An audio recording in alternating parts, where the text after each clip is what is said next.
All right, recording start. Okay, it being 6:30, I'm going to start the planning board meeting. This is the Enfield Planning Board, Wednesday, August 13th. And we are at the DPW as well as being on Microsoft Teams. I'm going to start the introductions. I'm going to start go the other direction today, starting with Ben. Ben Jorgensen, alternate member. Bill Griffin, alternate. Paul Bianco, member. Nate Miller, member. Tim Jennings. Dan Kiley, vice chair, and sitting as chairman tonight as Chairman Brack is not here this week. John Klug, Selectman's representative to the board. Okay, we're gonna start tonight with, we have no hearing, so we're gonna start with conceptuals. First conceptual is Anderson on Buttman Road. We have some folks here tonight. Yeah. Bring a few of you up, get some room here. He wants to sit right down up there, or? Yeah. Put you right on the hot seat. You wanna hand out? Get some more seat. Yeah. Wanna hand out one more, yeah?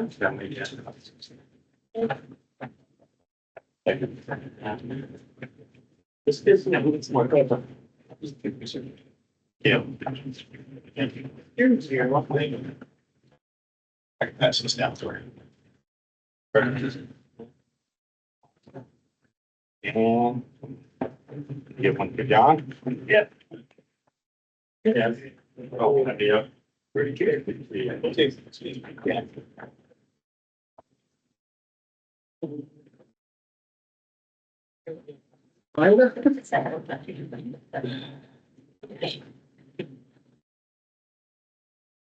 So go ahead and introduce yourself. Yeah, All right. introduce yourselves because what's happened is our minutes taker now will be remote, so they'll be taking minutes from the Microsoft Teams.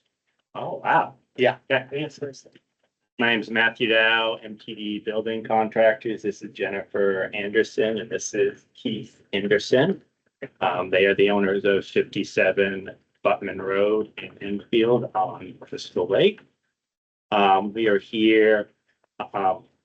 We had Scott Sanborn of Cardigan Mountain Land Surveying, doing some surveying on the property in preparation for construction of a future garage and an addition on the house. In the process of doing that, we realized that, or he realized that some landscaping features, a structural wall was over the boundary line. So we have a conceptual drawing that Scott has done with a proposed boundary line adjustment. Brian and Tina Burns are here, who are the owner of the abutting lot.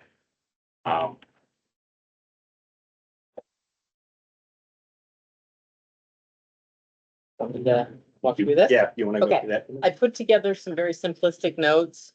Basically, as Matt said, when we had our survey done, it highlighted an issue with some of the features that are over the current line, and this was simply the pin at the road was offset by 30 feet, resulting in the garage retaining walls in an unintended location. So the retaining walls are actually on the our 57 Buttman lot. Our selected garage location, which is on this, is nowhere near that line. The line is up here between the two properties, and we're gonna be down here, so it's not really of an impact. But one of the things that we are concerned about is how do we adjust for this? And we're looking for some recommendations on the best way to handle it. Doing an easement creates a tax issue. I don't love that. Doing a lot line adjustment reduces the size of our lot. Scott Sanborn did a pretty good job of trying to minimize that impact with a creative lot line adjustment. And that addresses the tax liability, but one of our concerns is simply, is that going to prevent us from getting a permit for the construction of the garage that we want to do? So, Because they're both non-conforming lots. Right, they're both In the not, R3. yeah, they're both they're Right. already conforming and So by moving the line, it'll make one less conforming correct. and one closer to being conforming. Yeah. Okay, And Scott did an assessment and it's essentially what 0.06 acre increase and decrease between the two lots. So it's fairly minor. So, Um, so it would increase the size of One Star Drive to Right. 1.06 acres. and the other one would be 0.89. Yes, Yeah. 0.89. Thank you, Dave. What's the homeowners association out there saying have for lot lines? I thought they had lot sizes out there, like 0.85 or something like that. No, No. okay. Is it? Any questions?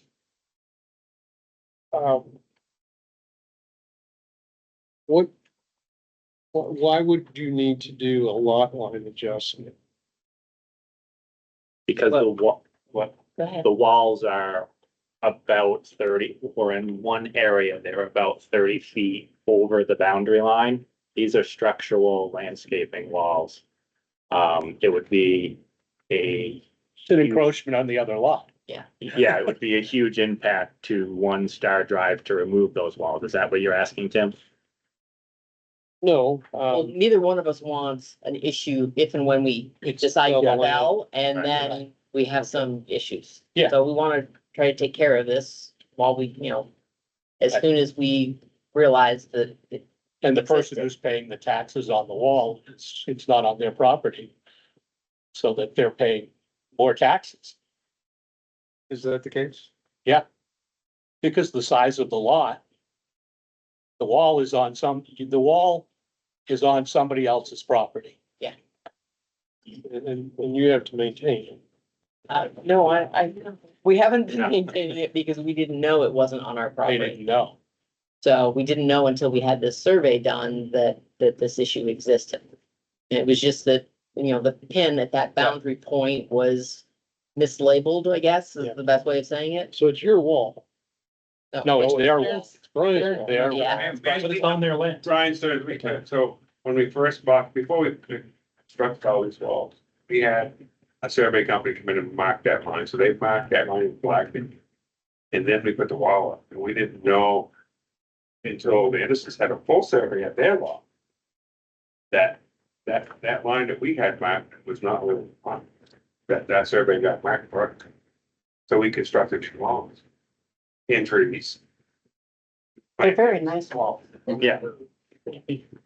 Yeah, so that's the kind of where we're at with it. So it was, and tax wise, I don't think they're taxed on it now. They're not taxed on them. Well, no, but you can't do an easement, because if you did an easement, Right. the person who still Right. owns the land where the wall is going to get charged for that 30 feet. Right, and I don't want to pay that, so. I don't understand it. What do you mean an easement? Well, they could get an easement in order to have the wall there. Right. They could get an So easement we could- over there, yeah. We They could could- grant them an you easement could to say, grant yes, you them can an have your easement, wall on our but lot. they're still gonna pay But the I have to- taxes on that 30 feet. Because then they have a landscape feature Right, or they already do have right. on their land.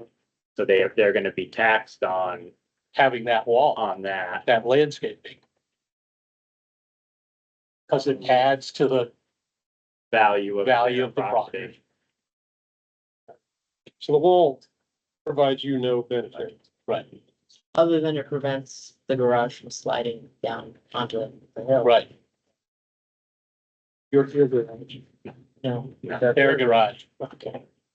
They want to build a garage. I want to build a garage. He wants to build a garage, You don't that need has the nothing wall to to do with build the this. I don't need the wall to build a garage. No, You don't need the wall So in my conversations, 'cause Yeah. I've been talking to him for a few weeks now, and I think what we need to do is a sort of a sequence of events. right, And number one, we do have the subject of a setback intrusion. so it's gotta go to The zoning. Stearns, they're gonna need some relief because the walls are structures so is the garage. Right. And I believe that, obviously, if they're over the line, they've gone more They're than also setback. within the setback. Exactly.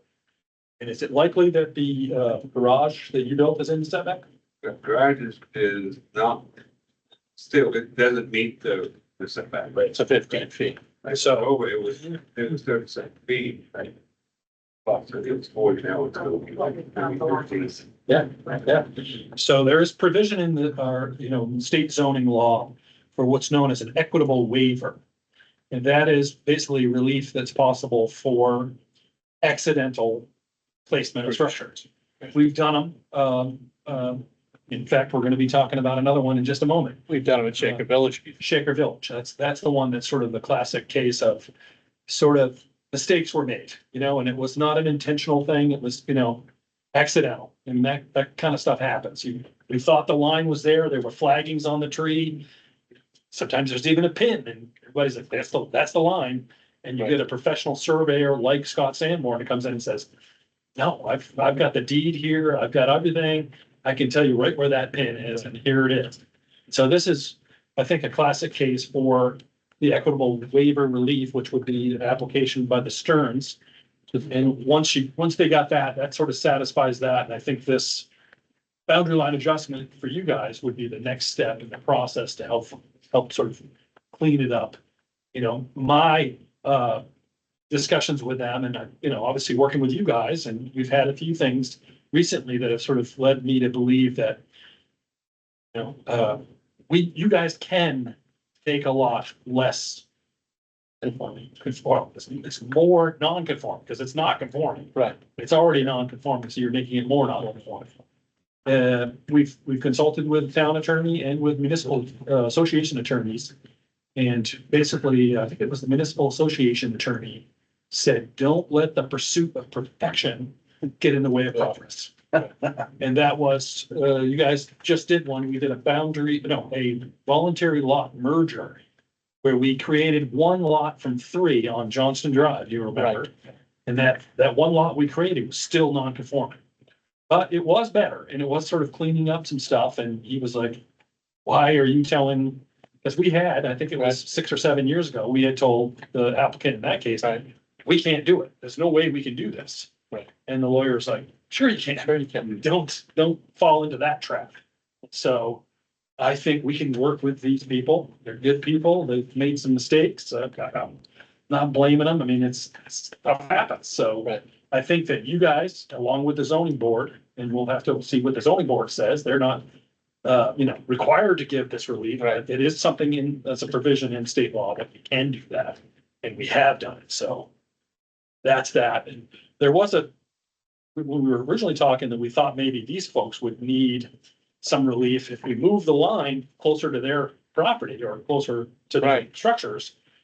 They may need variance relief for stuff that they want to build. And there's still a possibility that that's the case I think for the house or not for the garage, but for the house. given where Scott has stuff located, we are outside of it with the extension onto the house and with the garage. Even better. So we are outside of the 20-foot But setback. if that was the case, I was Right, gonna then say we that can- somebody can make an argument, unique characteristic of this property Right.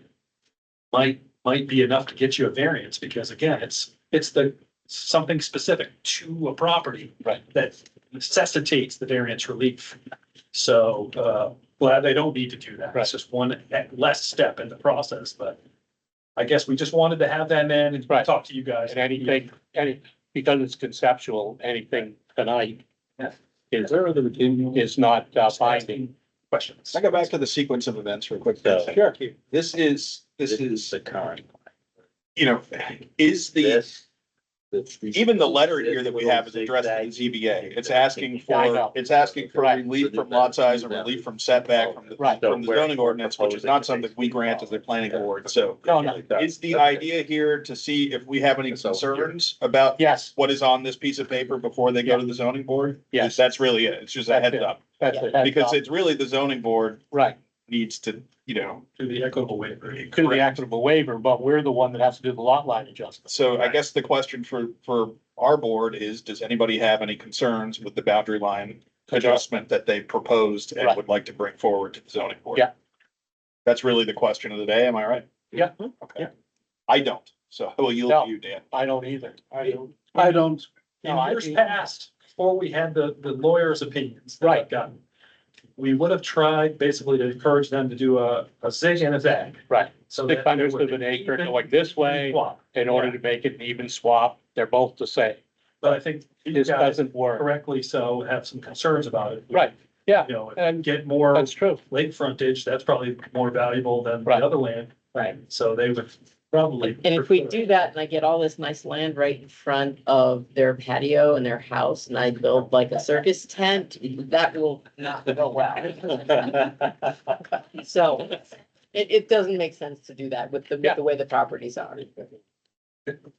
And because you pay more for lakefront, you really don't want more, because you don't need the other 30 feet. I don't, no. And, you know, yeah, it's. You don't want it. I Yeah, will work with them No, I on don't the have equitable anything. waiver application, get started on that, I have see if no, we can get some relief there. Yeah. Actually, it's gonna be the Stearns. right. No. They're the ones that are gonna have to get one. Yeah. All Well, right, I think you've got our opinion that if you can get the zoning board approval, then I don't think we've got a problem. Thank you. Thank you. Appreciate it. Okay, thank Good you. luck. Yeah, thanks, man. okay, one down. Second one is Robert Davidson, Lower Shaker Village. Another conceptual. He's joining us virtually. Okay, Various, is here to help us with that. Hi, Barry Schuster, lawyer from Lebanon. Yeah. Good evening, everyone. And Rod Davidson's online. okay. Since you've got such a big agenda, I'm gonna just start with a quick little story. A number of years ago, someone called me and said, my house is on my neighbor's property. I said, how much? They said, 10%. Oh, we can work with 10%. She said, no, 10% is on my My property. property. Here we have 8 inches. So, Okay. can I throw that over to you? You certainly can. That's the overall plan. And then, here's a blow up showing it a little closer. Okay.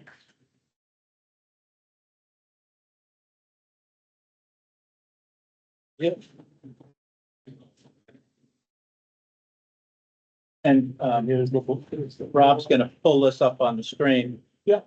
But originally, there were 3 lots, 27, 28, 29. They were all owned by one person. A house got built. And again, being in Shaker Village, there was a approved subdivision with small lots and all of that. And the house was situated on lot 29, but apparently 8 inches of the house extends over the line. The Keegans own lots 28 and 29. Mr. Davidson owns, he and his wife own 27. They own it's, 20. we own 28, Barry. Yeah. 30, I was looking at the wrong map there. Yeah. So, they own 28 and they would like to be able to build something there eventually, but they do need to clarify this boundary line. And just like with the other folks, we're looking to just your thoughts on, we'd like to slide a line, sort of starting on the upper right side by the porch, a straight line down to allow the 8 inches of the house to be on its own lot. Maybe including that stone landscaping wall, which is on the plan. Just enough to give them enough land so they have their walkway, planter, and propane tank and part of the building all on their lot, and just get that clarified. Again, it would still leave substantial amount of land on lot 28, but it would certainly resolve, the same sorts of issues that the prior folks had, and to, So your client owns both the lots in question. no, just lot 28. The vacant lot. The vacant lot, which is 28, And So the Keegans own 29 and 30. Right, so, okay, so your client doesn't have the intrusion, No, he This is is the one looking to that's give being up the intruded land. on. He's looking to give up some land. But the reason why he's here is he's the former owner. This guy is the former owner of 29 and 30, and sold it to the Keegans. right, He didn't build the house, though. It was there Right, previously. I believe it was Don Gamache owned it okay. and built it. And no one realized that it was over the line. There has been litigation for it. I'm not involved in any of that, so. We're trying to, I guess my question is, it may be a stupid question, is why isn't 29 here? They're the ones that have intruded. They're the ones. well, it's because the Davidsons would be giving up the land and making an adjustment with their neighbor. But I mean, they could be here, yeah. Yeah, well, they're the one that I believe wouldn't they be the one that would have to So- put into the zoning board? Because I'll give you more background, because I've got it, I know. So there's a legal situation between the two. Because Mr. Davidson owned 29 to 30 and sold it to the Keegans. Right, He didn't know that there was an intrusion at that yeah, time. But when the Keegans found out, rightly, they were probably upset. They basically took legal action against Mr. Davidson. okay, So now they're in, I believe, some kind of mediation. And correct me if I'm wrong, Robert, Davidson. Trying to come to some kind of negotiated resolution of this. That's why they're here. They want to talk to you guys. I think it's another case of need to do a equitable waiver. Oh. For setback intrusion, I don't have a problem with that. and then a boundary line adjustment. If it's- Ultimately, it would have to be a joint application. Yeah, So we just Right. wanted to run it by you guys again, because I don't approve. I mean, I don't- adjustments. You yeah, guys do. personally, I don't care about the end result. I do care about the way we get to the end result. Yeah. Because if this is still in court, then we can't do anything anyways until that's cleared up. Well, I'll just say that whether it's in court or not, if both parties Well, if they agree to agree. the application, then we could file that here and if necessary with the zoning board. So, Right. I mean, this is a start to find out, what are your thoughts on this? If you have any concerns about it, because you do the boundaries and plans. And it's Lower Shaker Village where there's no setbacks, right? Yeah, Right. there's, I have seen from some of the early maps, that there was sort of a prescribed building footprint Right, placed on each lot. Right. And they were sort of engineered so that everybody had the right view of the lake and so forth. And I believe there was a foundation on lot 28, but at some point it was torn and buried. There may still be footings underground there, but Yeah. it's vacant lot at this point. And Depending it's not on your first time dealing with this kind of stuff. oh, I know, how far that line gets moved into 28 affects what could happen realistically in the future of 28. Shrinks the potential building footprint and perhaps limits the use of 28 in the future in some way. Right. I mean, I do have another map here and it shows a line. 28 does have a fair amount of space on the where the little pine tree is, that's common area on the map there. So up near the common area, it does open up to that size. So, yeah, I mean, they would still have enough building space in there and that would certainly be a concern, but it would be a straight line down and a little angle to bring it back to the, This, To the road. presumably this resolution is something that both parties are in agreement to. they would have And to be. it would resolve the dispute between Right. them, similar to the one we just saw, right, in an amicable Right. yeah, way. Well, regardless if it resolves whatever other dispute they have, this is just one of, Oh, I get that. One piece of the one puzzle. piece of. Yeah, I gotta go with gotta follow the same Right. path as the last people over here. So Yeah. the line would encompass the stone landscaping wall, the trees, the bushes, the propane tank. Is that the idea? If you start by the porch and draw a line as close as possible to the LG tank. And then keep coming down to the very tip of the stone landscaping wall. Okay. So that's not encompassing all the bushes and the trees? No, no, Okay. no. So those are landscaping features that, Stay where they are. okay, yeah. The line can go through that. Then whether from the stone landscaping wall, whether it goes back to the original boundary line or continues down Okay. to allow the stone walkway, Yeah.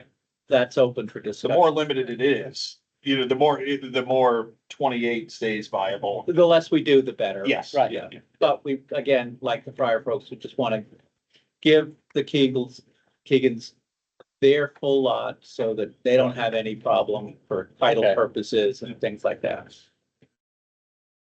If they thought about moving the propane tank, that would make it less of a swapping of properties. Depending on what happens with the stone landscaping wall, that may not make a difference if you stretch the line out to the landscaping wall. I know what you mean.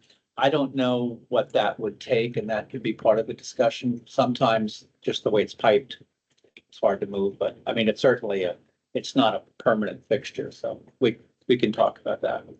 Okay. But those are all the types of things we need to be thinking about. I guess my question is anybody gonna have a problem with this if these two agree and it goes to zoning and zoning takes care of it? Because that's the only question we're actually being asked tonight. It's the same as the The last. same as the last one. Exactly. Hopefully it's not a trend here. Yeah. Well, you're cleaning up all the time. We'll have you an know. approachment meeting next year for everybody. I mean, I guess, from my perspective, if the two parties can agree upon a boundary line adjustment, hopefully that boundary line adjustment is, as minimally intrusive as possible Right. onto lot number 28. They agree upon it, seek relief from the ZBA. I think that's, That's the sort of tone that Okay, we would recommend. I'll go around the room. Any problem with the band? Not at all. No. Bill? No. Paul? Looks good to me. Nate, no problem. Tim? No. I've got no problem. John? No problem. Thank you, gentlemen. Okay. Hope to see you again soon. Thanks so much for your time tonight. You're welcome. Good luck. Thank you. Could I take a second just for a follow-up on this? Sure. So the two issues that if we just, actually, both of these have the same thing.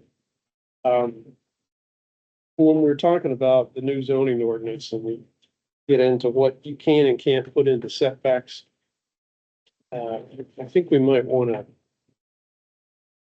revisit that issue because like a retaining wall, Right. yes, it's a structure, but is it really? Yeah. What's the intent of it? That's, Well, it was also like Eric's is a stone driveway. well, Parking lot. we'll have that discussion. That's what I mean. There's a Parking lot your- of them like Parking that. your car in the setback may be a little different than a, Right. retaining wall. Retaining wall. so. anyway. Right. Tim, you Yeah. raise it, I think you raised a really great thing. I was gonna bring it up last night. The zoning board had their meeting last night. And they've been looking at what they have some ideas as to what, Right. We obviously had a communication from Dan, the chair of the ZBA, when he came Yeah. to one of our meetings. And that's great. I think that's really great that the zoning board is looking at what do they want to see if there's any changes or, Right. amendments or whatever. But the one that sort of pops up to me all the time. And it's found in our zoning ordinance. I was gonna jump on it right now for you. And it's the section in our definitions for structure. I'll get down to it. Yeah. Almost there. It is sort of one of the most important things that comes up in my daily use of our zoning ordinance. And it's a weird place to put something that's this important. We'll get to it here. Let's get to that. You guys, I'm sure have seen it. Yeah. There it is, the definition of structure. So if you read this paragraph, you'll get to, it's defining what is a structure. But then beginning at this sentence right there, fences, culverts, driveways, roads, mailboxes, bob houses, stone walls, walks, landscaping, subsurface waste disposal facilities, and essential services are structures, but are exempt from dimensional and buffer zone requirements. So that's one that comes up. We had it, when we just were discussing Eric's project. Right. It's fairly frequently that we deal with this stuff. So I think that one might be one that we tighten up, like get a little bit better, clearer, maybe it's got its own section. Here are the things that are exempted from setback. Could you draft, what do you think would be a good definition? Sure. Yeah. I mean, there are two sentences. Yeah. In that. Yeah. The first sentence are things that are structures that are not exempt. Right. And the second sentence are things that are structures that are exempt.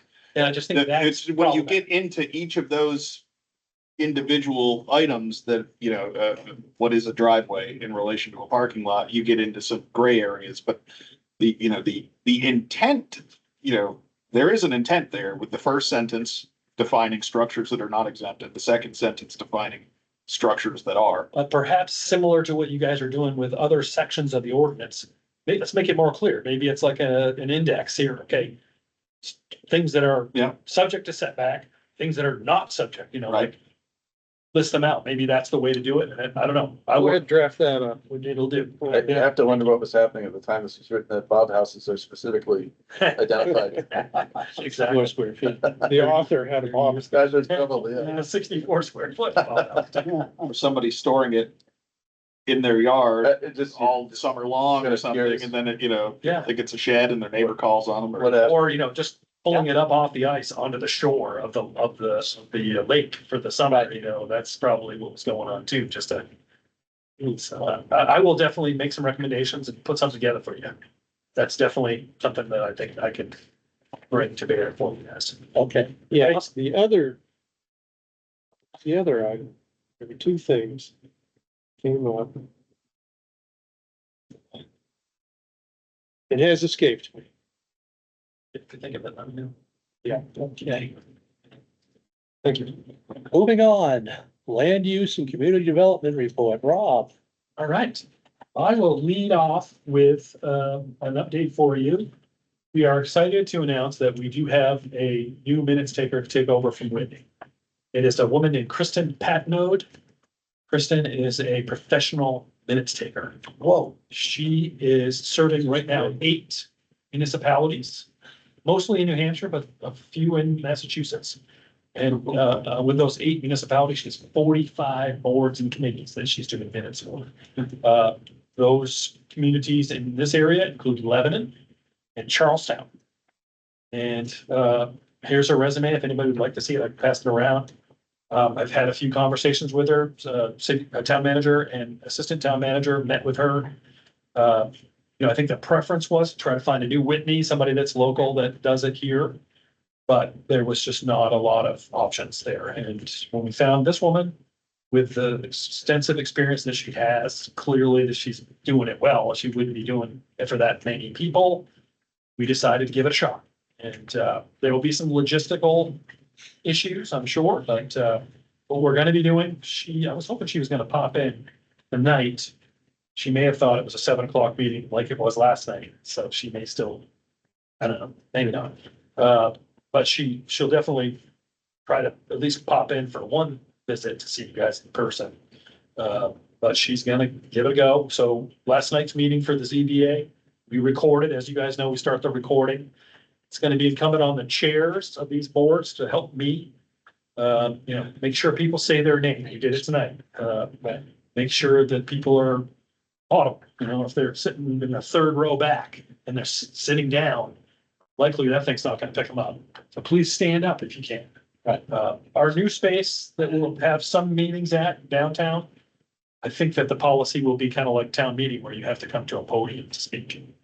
Because there's gonna be microphones to pick up, and the acoustics in that room still needs tweaking because it's kind of echoey in there. It's, hard surfaces everywhere. I think the plan is to put some acoustic tile and so forth and try to address that, but we're gonna go with this. Beggars can't be choosers, so we're at that point. I don't want to have to do the minutes because it's, I can't really participate in the meeting and do the minutes like Whitney did. I will say, I am relieved because as secretary, one of my duties Exactly. would have been, Exactly. yeah. Picking up that slack. And I have done it before. We did it briefly in a couple of periods in between other minutes takers, and it's a big use of time for me. I would come in tomorrow morning, use the recording, it's a 2.5, 3 hour meeting like we had last night. sitting there with the headphones on, typing and making sure you're getting it right. So you're sort of losing that time on other productive use. So we'll see how she does. You know, the proof will be in the pudding, but I'm excited. Pass that around if you guys want to take a look at it. She does have a master's degree. She's super smart, super pleasant on the phone. I think she's gonna be great. So Do you normally expect her to be here via Zoom or to watch recordings after? 45 boards. She'll be some boards that meet on Wednesday nights. She's gonna watch. yeah. Yeah. So that was the compromise that we had. We, Yeah, you know, we had one of our zoning board members, she asked to be here in person. I'm like, that's not gonna be possible. And that was the sort of back and forth that I think our town manager had, like, can we do something different or, you know? And he finally got to the point where like, let's give it a shot. I mean, what else can we try? Right. I may start, remember I used to have the little mini MP3 recorder? May set that on the table just as a redundancy, because the biggest problem you could have in that situation is the recording failing. Right. And I've had it in, I don't know, what have you been, it's been since COVID that we've been doing either Zoom or Teams. Right. So 5 years. Yeah. I've had it one time and it was on me that I just forgot to start the recording. You turn on the Teams, get distracted, we start the meeting and at the end of it, where's the recording? I never hit record. So that's where, you know, working with the chairs and you guys, hey, Rob, make sure you get that. And you guys can help me because there is on Teams here, you'll see this little red dot that appears right there. That tells It you. tells you we're recording. Yeah. If I don't start the recording, that little red dot will not be there. Yeah. But so, you know, for big important meetings, we may do a redundant recording. Yeah. But for the most part, you know, I think we do, John probably can echo this, is we go above and beyond. There's not many towns that do it like we do. That's absolutely true. Yeah. Yeah. And our minutes tend to be much more comprehensive. Than Oh, most towns. Really, all you have to do is, what are the motions? What is the vote? Right. She's aware, you know, and you guys can sympathize with this, that the expectations for the land use stuff, especially with big controversial applications, may end up in court. We had that last year with our ZBA stuff. We ended up in Superior Court. And so that becomes part of the certified record. And because we had awesome minutes, that really made us pretty much rock solid when it came to appeals. True. So she's aware of that too. You know, when I was selectman in Plainfield, we'd have a 2-hour, 3-hour meeting and our minutes would be less than 1 page. Yeah. That was it. So it won't be long run before the teams will take the minutes itself. Yeah, there are some communities, my My friend who's the town administrator in Plainfield is using AI now. Right. There's, I think Zoom has an option. I think Yeah, Teams they does do. too.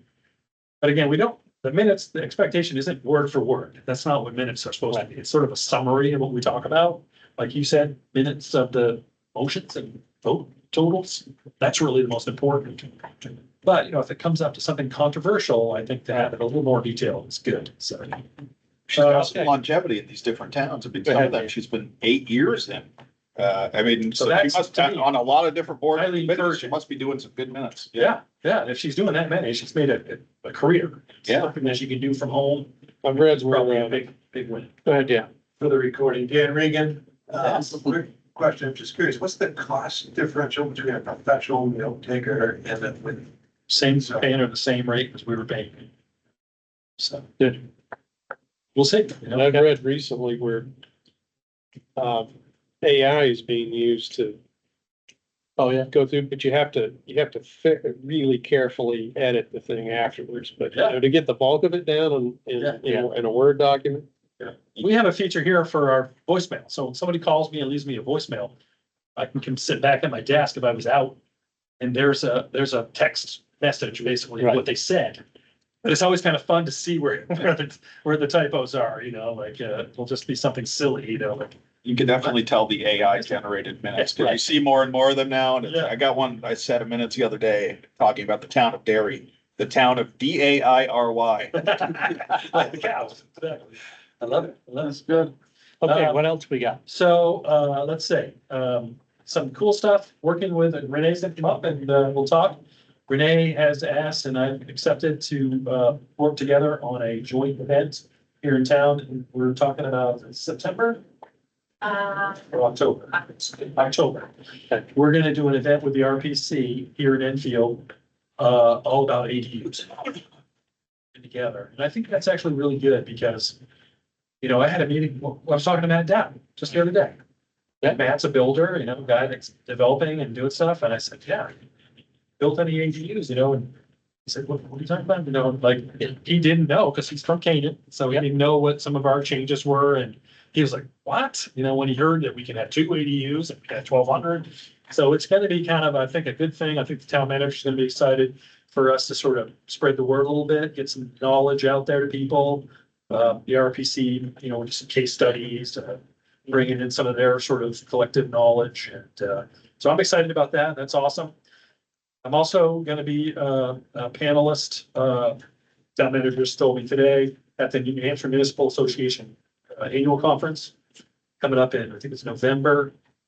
We did the resiliency thing I may have told you guys about a few months ago, where we had a professionally facilitated session at the community building with invited guests to talk about basically community resiliency building.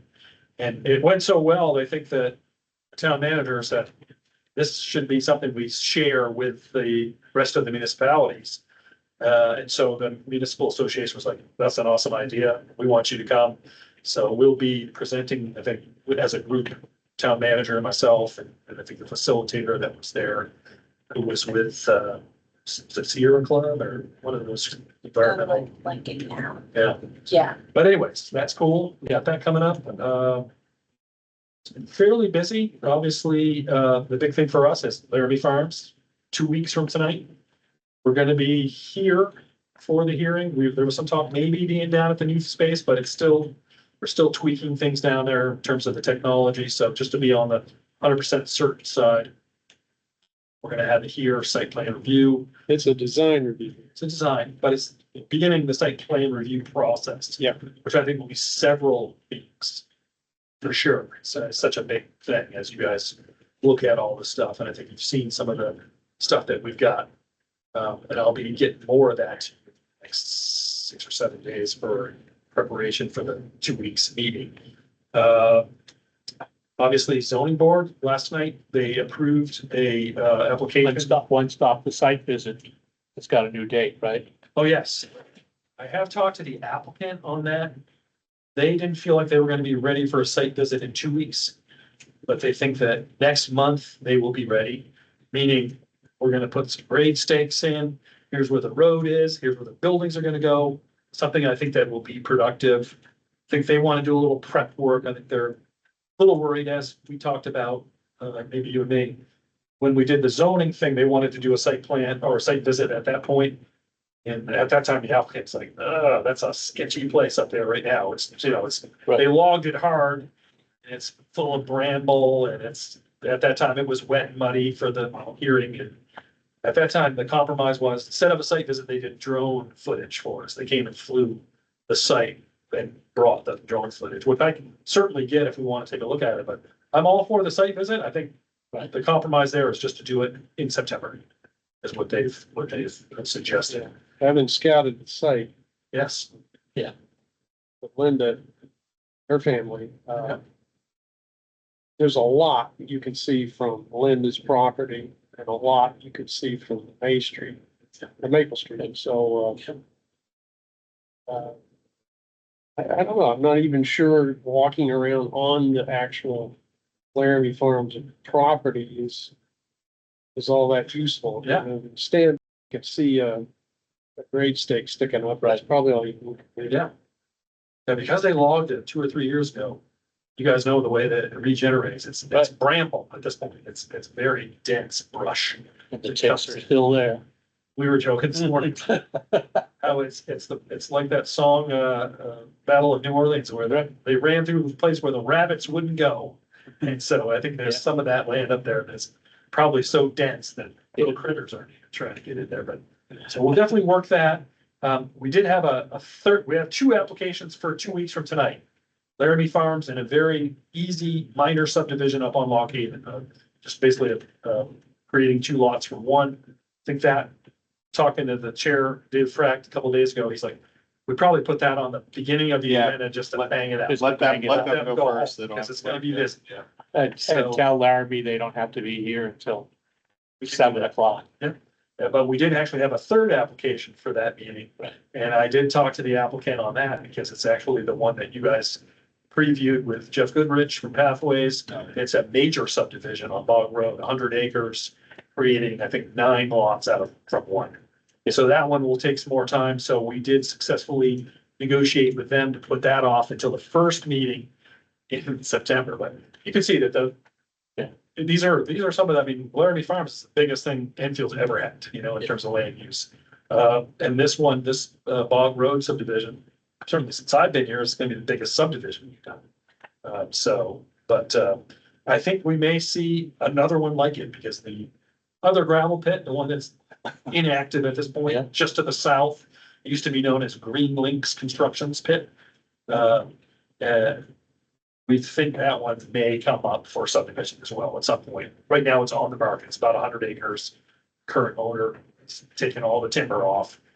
And to try to get it re-permitted as a gravel pit, which was attempted briefly with you guys, you'll remember, was very controversial. The East Bend folks that are abutting were very upset.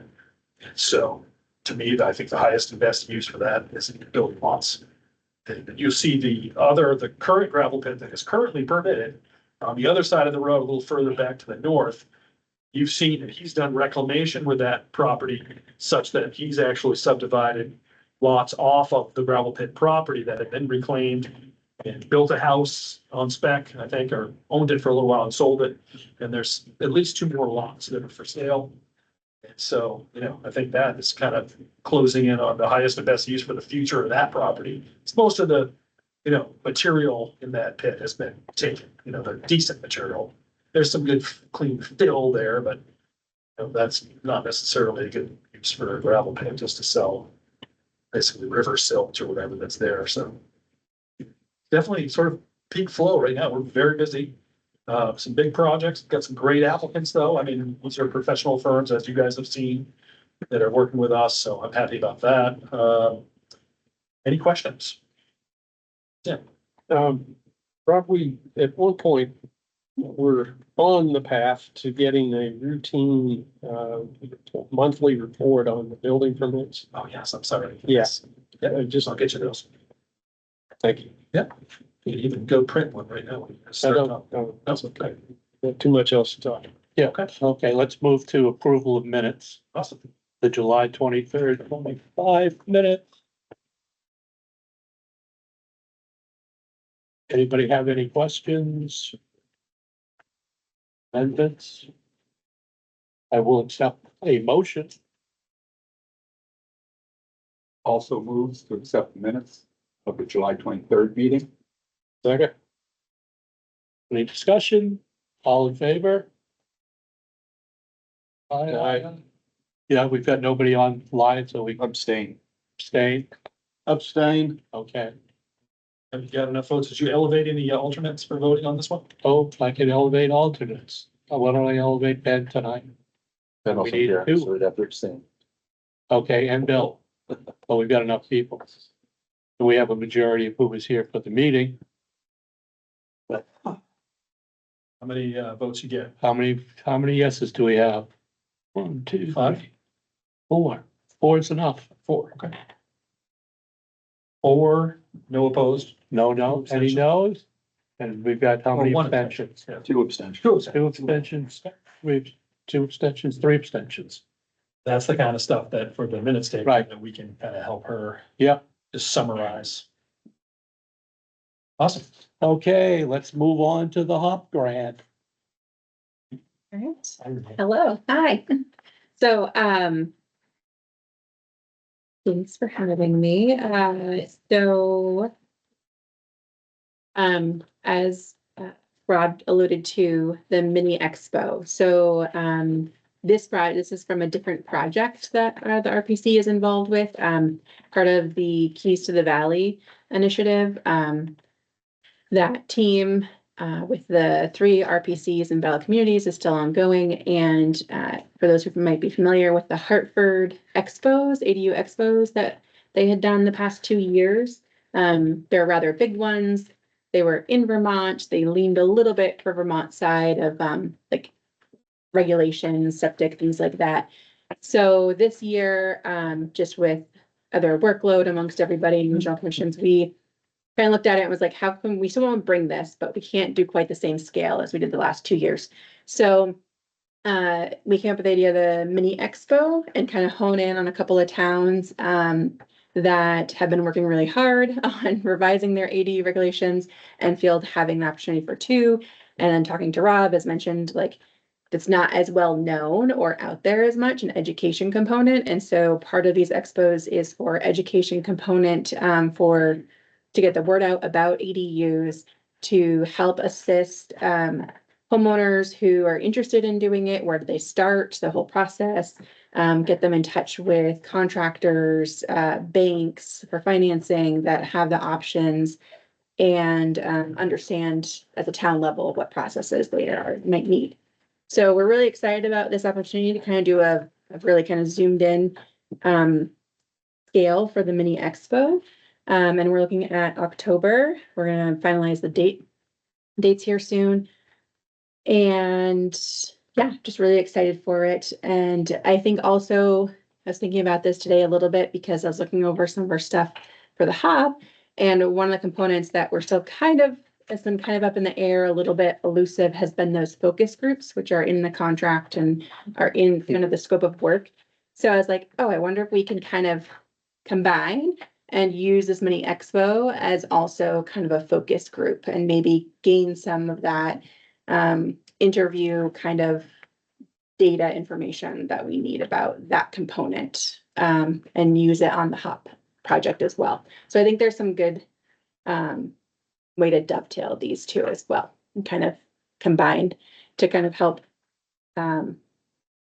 that piece of it for the hop side. Any questions on the mini expo? No. Okay. We're really excited, and we do have a couple of banks that have come online in our area for ADU financing, which has been a challenge because they don't exist as much. So we're very excited for that. That's it. So on to the hub items. I saw the July 23rd at the meeting. You guys worked a little more on the table and everything. I don't think I looked at my files. I didn't see that sent. Do you have? Oh, you have it. Yeah. Yeah, I am sorry. We No, that's okay. we've gotta be better about copying you on all of this. It's okay. I saw it and I was like, I'll have to My ask bad. for that when I go. So Would it be okay. possible to walk through that table? Cause I did I get it know. Oh, yeah. and went through it in some detail and made some notes. Yeah. On a few different things. Yeah, that's. I don't know if that was the plan tonight. That is the plan for Okay. tonight. Yeah. I watched the video Mhm. of the 7:23 meeting while I was stuck in Washington. So thanks to thunderstorms, I The had state. full or- extra 24 hours in Washington last week to watch the video. I'm glad we provided your entertainment. Yeah, it was like a 3-hour long meeting, so plenty of viewing opportunity. Which you also see, why don't we go into the table then? Yeah, Well, Renee, what did you Yeah. have? I Oh, want to make sure Renee can. Yeah. So before we get into that, the only other things I had was so getting the copy of that. We on the internal side, we have the downtown that provided and is drafted. We have internal review happening right now with another team member. So we're going to be going over that. The Enfield Village is wrapping up draft and also internal review by the end of the month for that for us, and then to hopefully get to you for September. Okay. For that one. The earliest term, well, that's gonna be pretty busy for you. Well, no. Maybe. I'm getting my dates confused. September 10th meeting. And then kind of looking at the timeline again. And the Route 4, probably maybe the September 10th draft for then, but it might be pushed till later depending. But we'll try to get at least a rough draft going, and also this uses will help culminate that and should make it go a little faster. Again, being mindful of kind of the schedule for public hearings for ballot for March. You guys are in March town, right? Are you March vote? Yes. With March, yes. We're Okay. SB2 now, so. Yeah. Well, zoning amendments always went to ballot, right? So Exactly. that's okay, but yes, I did look up the SB two March schedule from last year. Okay. And kind of was trying to get a idea of that, so I think, I knew we talked about it before, but I was kind of had in my head, I just wanted to toss it out there. If you were to have, which I think you all had mentioned before, a first hearing in December, you're well ahead of the January deadline for your first hearing. And then late January is your second hearing, so you could squish two, that's what the calendar is. But I think really ideally December, and then your second hearing in early January, you're well ahead of the deadline for ballot, and it gives you time to revise if need be. So that's kind of the timeline we're thinking of and hoping to have the drafts kind of tweaked out and to you guys for, to work on, through, like end of October through November, so that then you can like edit anything in October, early November, and then have a public hearing. And again, still Yep. workable, but kind of just get it out there and get the ball rolling conversation. Just wanted to broach that. And I think that was all I had otherwise. Yeah, this will be great to Okay, give it a slimmer. but I think that. Yep. You can. Yep. Then what we've done so far, so you get copy the table in front of you as it exists now. Still got lots of work to do on this thing. And I think you can understand the color coding that's on here. There's a key at the top. The orange is what we decided last meeting, so far as I can ascertain. We didn't actually take any votes. It was just kind of a consensus thing.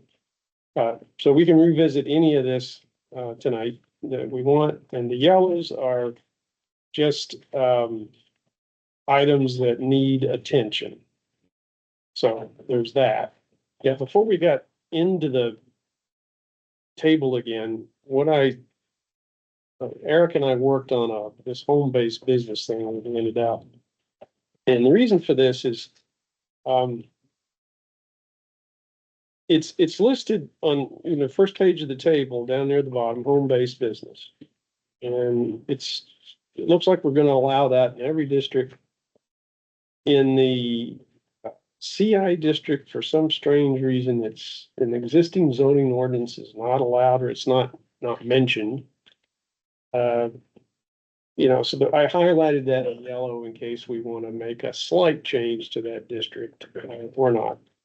But in any event, what we don't have is a good definition of home-based business. So, which is in the blue in the existing ordinance there. And it leaves a lot of questions as to what is and isn't. And if we could resolve that, however we do that, it would allow us to do things like, let's see. There's a thing in the commercial section called craftsman shop. And some of these were set up to basically be a home-based business, but they were separate in the existing zoning ordinance. And so I'd like to clear that up. There's also in the commercial office professional, and we talked about how that could be in the village area as a like a lawyer's office or something like that. It just has 1 or 2 clients a day kind of thing visiting. Well, if you make that part of the home-based business definition, there's no reason to even put it in the table. And so we would end up with just office business, period. And that could be anything anybody wanted to do in terms of an office. The other thing was on the last page in agriculture. There's a seasonal farm stand. It's in the existing ordinance. And, we could also eliminate that because that would be part of the home-based business definition. Anyway, those are the reasons why Eric and I think we ought to tighten up this home-based business definition. And so we provided some, suggested wording here. It's a lot more than what we currently have. Dave Pratt sent me, the ordinance from, he was familiar with over in Vermont. Surprisingly similar to what we have here. So if we could maybe spend a few minutes just talking about that, maybe highlight the points that the areas that need more work or that we have serious disagreement on. Or perhaps we agree at some of the stuff. Try to get a little traction on this. So your thoughts? Well, number one, if we tightened up the home-based business definition, could we eliminate those other three uses in the table? I see it a distinction between office, business and office, professional that I think matters in these different three sub-districts. If Microsoft came in tomorrow and said, we want to build a 30,000 square foot office building for Microsoft, where would that happen?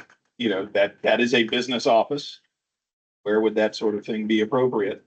Versus what I would consider to be a professional office, which would be an accountant's office or a lawyer's office or something along those lines, which I could very much see happening potentially in the EV portion of this, but not, the larger scale, kind of general business office type facility. I would not envision that happening necessarily in the EV, but I could envision the neighborhood level accountant or CPA or lawyer or whatever the case may be, having a corner office somewhere in the EV. And that's exactly our intention, was that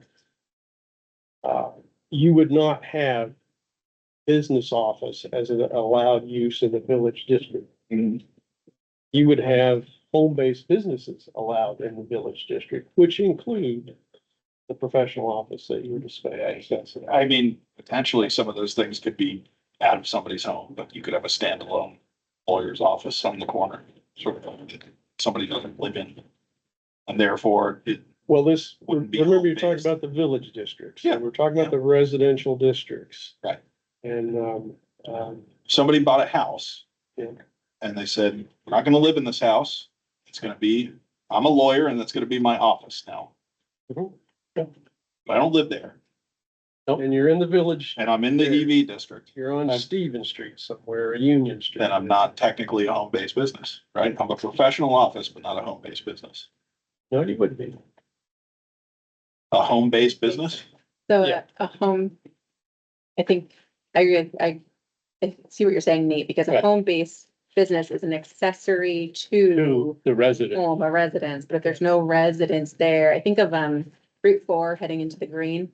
You have all those houses down that line as you're heading, into Lev, near Bank Street. Right. And so you have quite a few attorneys' offices, but Right. there's no residency. So So- what Eric and I suggest for home-based business, which would be allowed in all districts, of course.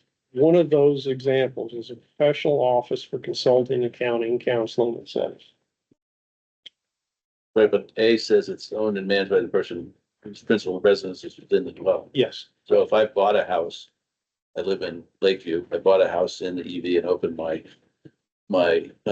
engineering business there. Mhm. Would that be a home-based business? Yes. Even though I don't live there?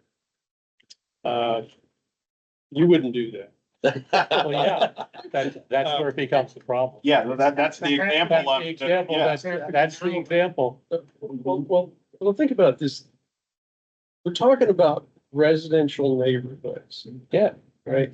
What is our primary goal here? It's remote housing, right? So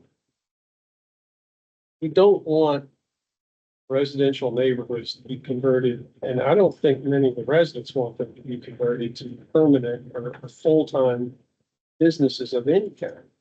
However, if you're an engineer and you work out of your home, I'm a consultant, I work out of my home. That's fine, that qualifies as a home-based business. Right. We're very distinct about how, Okay, no, I mean, Yeah. you actively sought to prohibit what I was talking about, yes, so that's more clear now. yes. Okay, so you can't do what he wanted to do. Right. Yeah, and I You're just don't saying- know why we would, I guess I don't see why we would desire to prevent that. If you walk down Bank Street in Lebanon, all of those places are houses Right. that are now a very nice, Doctor's you know, office. CPA office or lawyer's office or whatever the case may be. Right. They fit completely into the context of the neighborhood. And They're not our intrusive. equivalent of that is Route 4. From Canaan all the way to where it ends on the way to Lebanon, there's several houses along there that have been routinely used for that kind of thing. We're just saying that, Is Main Street also? yes. Same thing on Main Street. I agree with you, Tim. That's a, makes sense. I think it's really an artificial distinction. What do you mean by that? Between Main Street, Route 4, what you can have, and Maple Street. In fact, historically, there have been many such places in Enfield. Such as, Go down Maple Street, right? I walk Maple Street every morning. I know every home-based business that's on that street. None of those would be prohibited by what we're talking about here. In fact, that would be encouraged. As long as the residents live there. Yeah. As long as it's a resident. And that's the And I'm case in sure every. we all know at least 4 or 5 people in the automotive business who do work, significant work out of their homes. They do. Yep. And that is a topic of discussion about the home-based business that we need to have. But again, what we're talking about is and John, you may not be aware of where we're actually drawing the boundaries between the Route 4 and Main. No, I'm probably not. Okay, so Main Street down to Oak Grove. Okay, Route 4 out to Canaan, and then Route 4 up to, Just about Linda Jones's. actually, there's a downtown section that includes, Right.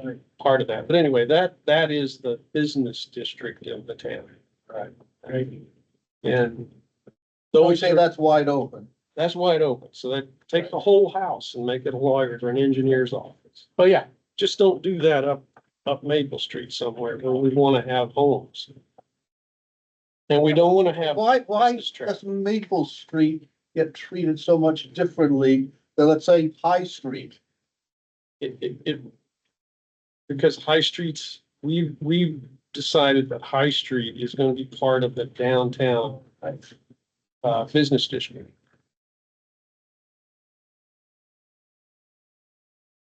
So it's a decision of the board, nothing inherent in the environment.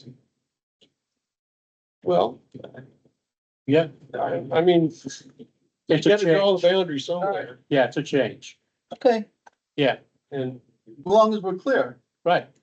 absolutely. Tim, just give you a little background, because I've got some experience with this now since I've been here.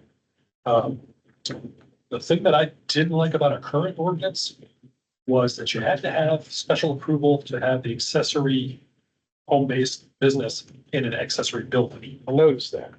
And that was, I gave you an example of this right near you on May Street, a really nice young man that sells bait. Right. He had it in an accessory building, maybe it was a Right. garage or something. Somehow somebody tipped us off to it. You gotta come in and get zoning approval. And they really got scared that like his mom was, Right. because he was a young man. He lived with his parents or his mom and so they just were so nervous about the whole thing that they pulled the business out of the accessory building and put it in their house again.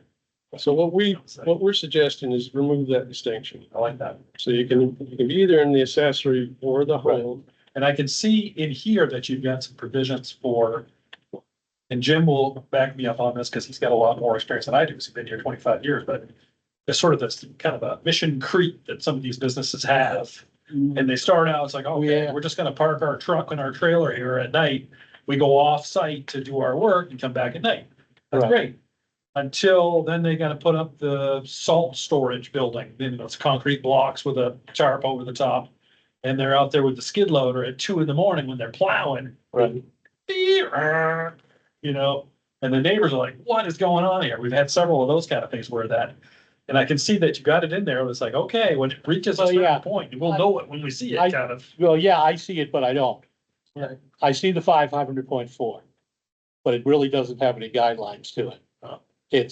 It's kind of a, yeah, when you see it, you know it. Well, you don't know it. And you can't legally do anything on it. If you see it, you know it. Well, then you probably want to put some I mean, when teeth in there, businesses grow to ruling of the extend, zoning administrator to or something. exceed, the business must be reclassified and re-permitted as a commercial use. Tell me how big it has to get then. Bigger than the example, all of the items up here, A through K. I'm a home base for a commercial carrier truck and livery vehicle. How Okay. many vehicles and am I gonna get kicked out? Is it 3? Well, we could specify. Is it 5? Well, I mean, that's what we're. but I trying to mean, do, but the Dave. problem is we're trying to keep it wide open. And then we have this thing down here that goes, yeah, but you got too big. Wait a minute. You told me I could have a home-based business. It's still a home-based business. And now you're telling me it's too big to be a home-based business. But I still live in the home We, and it is my business. we exactly need to do that. But do we have to, we're gonna have to do it on each one of these then? Where it's necessary. I mean, look, we got. My farm stand gets too big? Exactly. Wasn't there a property up at Crystal Lake where the person was storing more and more construction vehicles? Right, We had that issue. yeah. I don't know where that ended up, frankly. My daycare operation, we're gonna have the number of kids. We suggested that if you don't have to have a license for your daycare, which by state law means you can only have like 3 3 kids, kids. then we don't care. If you gotta have a license, then that's a commercial business and we need to have a There's different. definitely a threshold. I mean, you know, we had a guy in Plainfield started out as a lawnmower, one guy all by himself, Right, coming home, parking at night at his house. right. No problem. Everybody let it go. Before long, he's got 6 employees coming and there's just racket going on there at 6 a.m. People are like, I'm still trying to sleep, you know, so there's gotta be some kind of a threshold. I agree with you. So we gotta draw that line somehow, but I don't know. It's gonna be hard. And we put some words down to that effect, but you know, that's the whole part of this discussion is to edit this. What already works. Did we answer Nate's question though? Did we, do we include commercial business under the home business category? Right, if I don't live there. I mean, I Right. guess I don't fully comprehend the distinction. Right. If I bought a house on Maple Street on my own shingle and said, I'm Nate Miller, CPA, here's my shingle, and I'm gonna help you do your taxes. And, and that's okay if I live upstairs, but it's not okay if I close the door at 5 o'clock and leave and go live somewhere else. Why would that not? It's the Materially same changes exact the thing. nature of the neighborhood. If everyone leaves at 5 o'clock and the 3 people that live there have no neighbors. I'm not sold on it, but makes it I may be outweighed here, but I'm not sold on it. The neighborhood becomes distinctly different when your neighbors are just coming and going during business hours. We did have, Otherwise, you're gonna have to define, you're gonna have to carefully define what you're going to allow commercial wise in these village, these residential areas of the town. We're not talking about the downtown business. We're not talking about Route 4. These are where people live, the neighborhoods. we did have a situation just recently, I mean, since I've been here, where a home on Shaker Hill, R1. They built a big garage. Yeah. Originally it was just, oh, it's just my garage. I'm gonna work on Right. my own cars in there. Okay, no problem. But then it was open for commercial business. There was people coming, dropping off 5, 6, 10 cars. Yeah. And then there was deliveries pulling up with a tractor trailer blocking the neighbor's house every day. Right, and the sound of the pull, pull, pull, you know, the impact wrench going. That sort of crossed that line and we ended up shutting them down. That was a tough one. And they tried to get a variance to be able to operate that business. They didn't get it. They didn't get it. So that business is no longer there. So I don't know. I mean, it is. If in the context of a professional office, which is a lawyer's office, an accountant's office, an architect's office, so a professional office. Yeah. Okay, I don't know. I guess. so let me address that. But don't you think your expectations of the neighborhood change if you're just there from 9 to 5 on Monday through Friday and you're not there on the weekends, you're not there at night? You know, you don't really care what goes on. I mean, do you think that makes a difference? Is Bank Street in Lebanon a dying neighborhood because there's lots of people that are We have a CPAs in bank. those houses? Yeah, but I think that people, if people were living there, they might think it was not quite so neighborly. Everyone there is a lawyer or a doctor or We've got a difference of opinion on Okay, this. I'll throw one out. What about Jamie Martin's? Okay, His plumbing business is there. There's a residence there. He doesn't live at the residence. Yeah, I don't know that he would have to live there, but I think a residence, you know, that it is a residence makes a difference. okay, we could maybe adjust the draft wording to, you got a point. Yeah. But here's what it says. So if you're a professional office, what we have now is not routinely more than one employee at a time other than the owner of the business. So the lawyer and his secretary. Not routinely more than 2 customers or clients at a time inside. Or four customers at a time that's conducting outdoor sales. I mean, these are just numbers that we plucked out of the air. Yeah, We can adjust these. But the idea is that you're gonna open a home-based consulting business, whether you're an attorney, an accountant, a counselor, whatever. And you want to reassure your neighbors that this is not going to cause you any problems. You won't hardly know we're here. We got a little shingle out front, couple of cars at any one point. I think that's always been the sort of guiding light for the way that we've done it up to this point was that the business use was always very much secondary to the residential use. Yes, and we're very clear about that. I just think your investment is different if you live there versus you just show up to work there. Sure. And that's a discussion we need to have is it, how important is it for the owner to actually live in the yeah, business? but does the building that you do not live in, but have is your business, does it actually have less impact on the area? Than your house? Yeah. It might, yeah. Because it's only 8 to Yeah. 5. No, I'm just thinking like, you know, something comes up in the neighborhood and, you know, Yeah. there's problems on Saturday. And, you know, 2 of us live there and the rest of the people are gone. You know, there's a less investment in solving that problem, you know, it Yeah, just seems less neighborly. Well, I do think that, now that it's been brought up, that, it's a home. The owner of the home-based business doesn't live there. But the rest of the home is rented as an apartment. Yeah. As long as it's still a dwelling. Right. He's got a little accessory building where he sells bait. That fits, that's right. what we're talking. I agree, Tim. yeah. Yeah, Again, I Somebody think lives there, somebody's doesn't have invested to in be that him. as a resident. right. Oh, Yeah. We can adjust the word. Well, and it is getting back to the home-based business is ancillary to the residents. And we're And very if we clear. write that in there, We're very clear. I think that, Right. those are the key words. that's right the there. key word, is it has to. it Yeah, has and I to, think because if it's only the business, then it's not ancillary. I agree, Dave. Dan, that's exactly right. if we define it too narrowly, Right. it's gonna backfire on us. I Yeah. think. Be subordinate to the use of the dwelling as a resident. So a home-based Okay. business Then it's, is owned and managed by Yeah. a person whose principal residence is within the dwelling, and we can adjust that language, I think, to address what you're talking about. You gotta provide for, well, you guys can read this. yeah, I don't wanna be, I think with the non-residency or not the owner living in it, does it then kind of look like mixed use?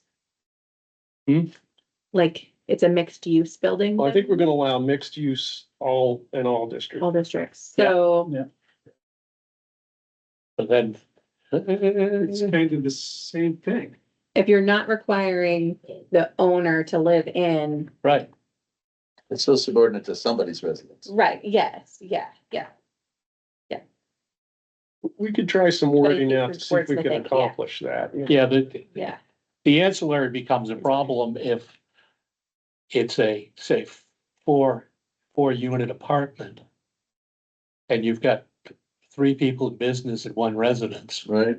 Is it still, well, no, it's not ancillary at Yeah, that yeah, point, exactly. but there is a resident Yeah. and I'm the resident. No, I think any one of those 3 businesses would have to still have a residence. If the primary use of that apartment. That's what I'm would be the saying. Residence. That's what I'm saying, Yeah. is the same thing. But the building itself, because you're coming in for a variance on the building. You're not coming in, you're coming in for approval on the building. Not on the Yeah, individual how does that apartments work? If within I, the building. If I rent an apartment and wanna run my business out of my rented apartment, is it my variance or the landlord's variance?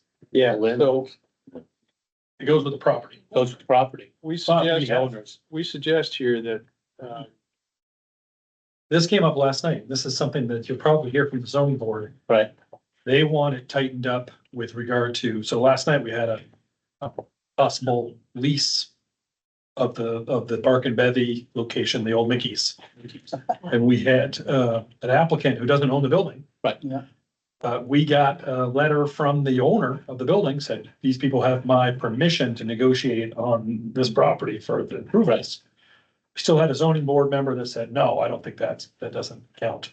Luckily, the chair had anticipated it and had reached out to the attorneys at the municipal association. The municipal association attorney said, you could absolutely do that. And that's how we've always done it. So we already done. But they may come to you and say, we'd like that tightened up a little bit in terms of like, what Right. is the official policy? Because it's not spelled out in our Well, no, ordinance. because there's no difference than him coming in or Pathways coming in. and our Or first, an error, very just. Or Barry- or Last Barry phrase. coming in. Yeah. last phrase of our first sentence says, and if a rental dwelling is subject to the permission and direction of the dwelling owner.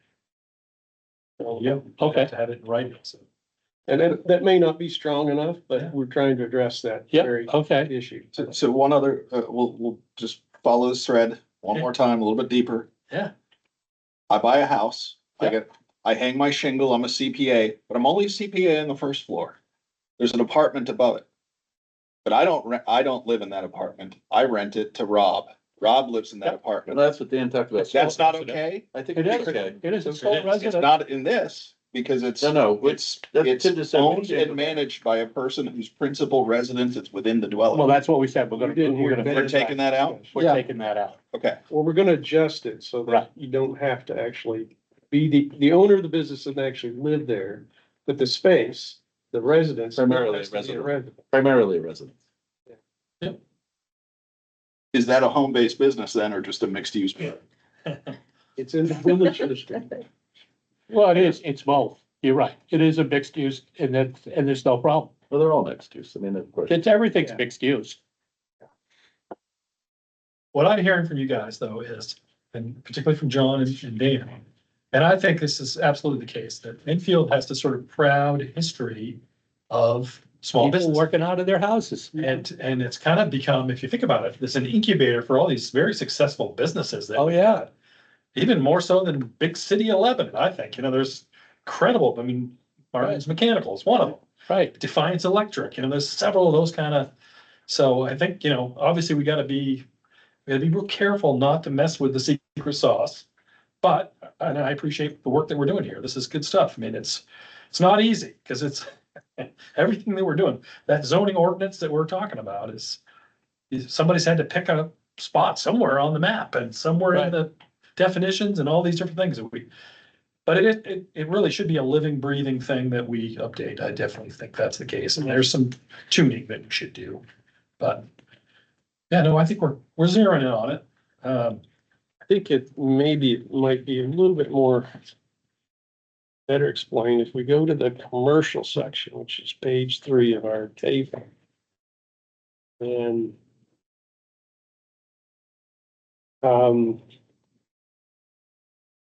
let's see. You've noticed office professional about halfway down. Now, the reason that's in there and not just part of office business is this home-based business issue. And notice how we talked about how allowing that office professional in the EV, EVD, and EV4 districts, there are now 3 new districts. The existing zoning ordinance has those as special exceptions in the R districts. Specifically allowed the CI and not at all in the conservation. So if we put this home-based business plan, more or less, if we got it shown here, with some adjustments in place, I'm saying we just eliminate this office professional thing. Home-based businesses then would be allowed in across the board. But it wouldn't appear here, it'd be over in the residential section. So you couldn't have somebody that had a CPA's office, just as a CPA's office in the downtown. That would Yes, you have to could. be a home-based business. No, So where does that fall? because if I'm a CPA and I want to build in the down, and I want to put an office in the downtown or the Route 4 district, it's an office business. Right. So I You can just do can't anything put it in, I want. you wouldn't be able to put it in the EV. I'm not limited by number of employees, number of cars, whatever I want to do. So right now, a professional office building could be in the EV district based on this. But you're saying we're gonna get rid of this, which means now the office isn't allowed. Because if it's a home-based business, it's not allowed. And because it's an office business, professional office building is then not allowed in the EV district, where right now, we're saying, yes, it is allowed. Well, yes, but we did talk about how we needed to define what office professional meant versus office business. And because of, I'm still a CPA that's not living in there, and you're telling me I can't be there. yes, so we need to get rid of that. Well, no, I'm saying, wait a minute, why do we want to get rid of Keep it that? in the downtown. No, because you don't need to make that distinction in the downtown. It's an office building. You don't care what goes in there. Well, I guess what I'm saying is, I don't want to get rid of it in the EV, because we're saying right now on this thing, we were saying it is allowed. And now we're saying, no, it's not allowed because you got rid of the category. No. You get rid of it here, but in home-based business, which is allowed in EV, Yes, but I don't want it. I'm not gonna do a home-based business. I'm gonna do a professional office. you cannot do that in the EV district. Well, I can right now because it's an A. You want, because you're getting rid of this section, you're also getting rid of somebody's ability to have a professional office. No, you're not. Yes, I am, because you're making me live there. You're making a residency You're in making- the Enfield Village versus downtown. Right. Which I think, Tim, you were saying is equatable to the Bank Street. You still have your downtown, that's still kind of that Yeah, but- style corridor, I'm but not, it's not 2 streets over and. this is my personal opinion. Yeah. I'm not in favor of getting rid of someone's ability, his ability to put his business in a house. Just because I'm not In a living there. neighborhood, a residential neighborhood, like, Yeah, up on Maple Street. yep. Up Stevens I Street, completely agree with you, Dave. up Union Street. I completely agree with you. I'm with Dan on this. That's why it's listed in the home-based businesses. No, it's not, because you've told me I can't do it. Dan, it's right here. You've told me I can't do it as a business on its own, With no residents. with no residents. So Yes, to your, that is true. what you're saying, Yeah. what Nate was saying earlier was, why can't I take the whole house and turn Right. it into like the law? Why office can't on it be a Bank law Street? office building? You can do that in the No. downtown and in the Route 4 district. But I want to be able to do it in the EV district. And I don't think you That's why I should. was arguing that I think it changes the nature of the neighborhood. You end up with a bunch of people who just show up Monday through Friday, 8 to 4, and leave. Yeah, It makes a materially different I agree. consequence, and And- so I would limit that to And some then how areas. many do you think there's going to be? Probably not that many, Probably 4? maybe. I don't know. in a why. complete district that's got 20 streets. As I'm listening to the conversation, Want to rely on We're that? making it harder for businesses to come to town and not easier. I don't think you understand what Easier. I'm trying to say here. let me try this. So easier in the downtown and Route 4 corridor where you have traffic going, you already have the expectation of parking. The Enfield Village is more the neighborhood, driving the block, having the kids riding their bikes on town, that neighborhood feel. And so keeping that primary residential, whereas the downtown and the Route 4 has the traffic, has that capacity transportation wise for people to take the bus and come to the law office. But And I the think- village. Well, I think the equivalency for this example, we've been talking about Lebanon. You can do the whole house as an office on Bank Street, but you can't at Hillcrest Acres or Kings Grant, that's not an appropriate place to set up an entire house as a business, you know what I mean? well, you could. You I go, don't see why not. Right, the discussion we're having. I think it's the character of the But, you know, neighborhood that's being raised. You also have to, what we term the law of unintended consequences. right. And I think the more complex we make it, the more we run into that danger. I was on the planning board for 11, 12 years. And one of our last big, during my period, undertakings was the Route 4 Business District. And we said, we want these places to have windows in front and parking on the side, right? Yeah. So what did Family Dollar do? The ugliest building in North America. Well, fake windows, Windows you can't see through, so you gotta be careful. Oh, yeah, I agree totally. I think you just have to decide, are there areas of town that you want primarily to be residences that permit businesses as ancillary uses in those neighborhoods? Or do you want businesses to be anywhere? That's, I think, what you're trying to decide here. And I think yeah. Thank you, Ben. That's well put. This is one narrow classification Oh, of yeah. businesses that historically has been very, complementary to a neighborhood setting. The corner law office, the corner accountant's office. This is not like, Right. But you just gave the example of Bank Street in Lebanon where nobody lives there. I lived on Bank Street in Lebanon for 10 years. Yeah, I lived at 72 And Bank Bank- Street and for Bank- 10 years. and And you- I walked down by the payroll office and this guy's house Right. and that lawyer's office. And this guy's Dr. house. Walsh's Yeah. and, But we have the equivalent of Bank Street in Enfield on Main Street, High Street, Route 4 between Main and High, and Route 4 outposts in both areas. There are plenty of homes out through there that have and can in the future be Full- converted full to full office. business Full. offices. And this We brings have up a good point that I would like to at least raise with you guys. Is, what about 4A? Right. In the vicinity of Shaker, No. but that should absolutely be discussed. Yeah, Because you're gonna have Eaton Medical's building right. is being vacated as we speak. What's gonna go in there? I completely agree with you, but that's next year. I don't know. We're if gonna we wanna do wait that that next year. We don't have time this year. No, I think that's the essence of the question. Are there areas of town that really should be primarily residential and allow businesses as ancillary use in those spaces? Or are businesses permitted really anywhere in town? Do we care if the entire street becomes individual office, professional offices and nobody lives there? Do we care? If we don't, then this is fine.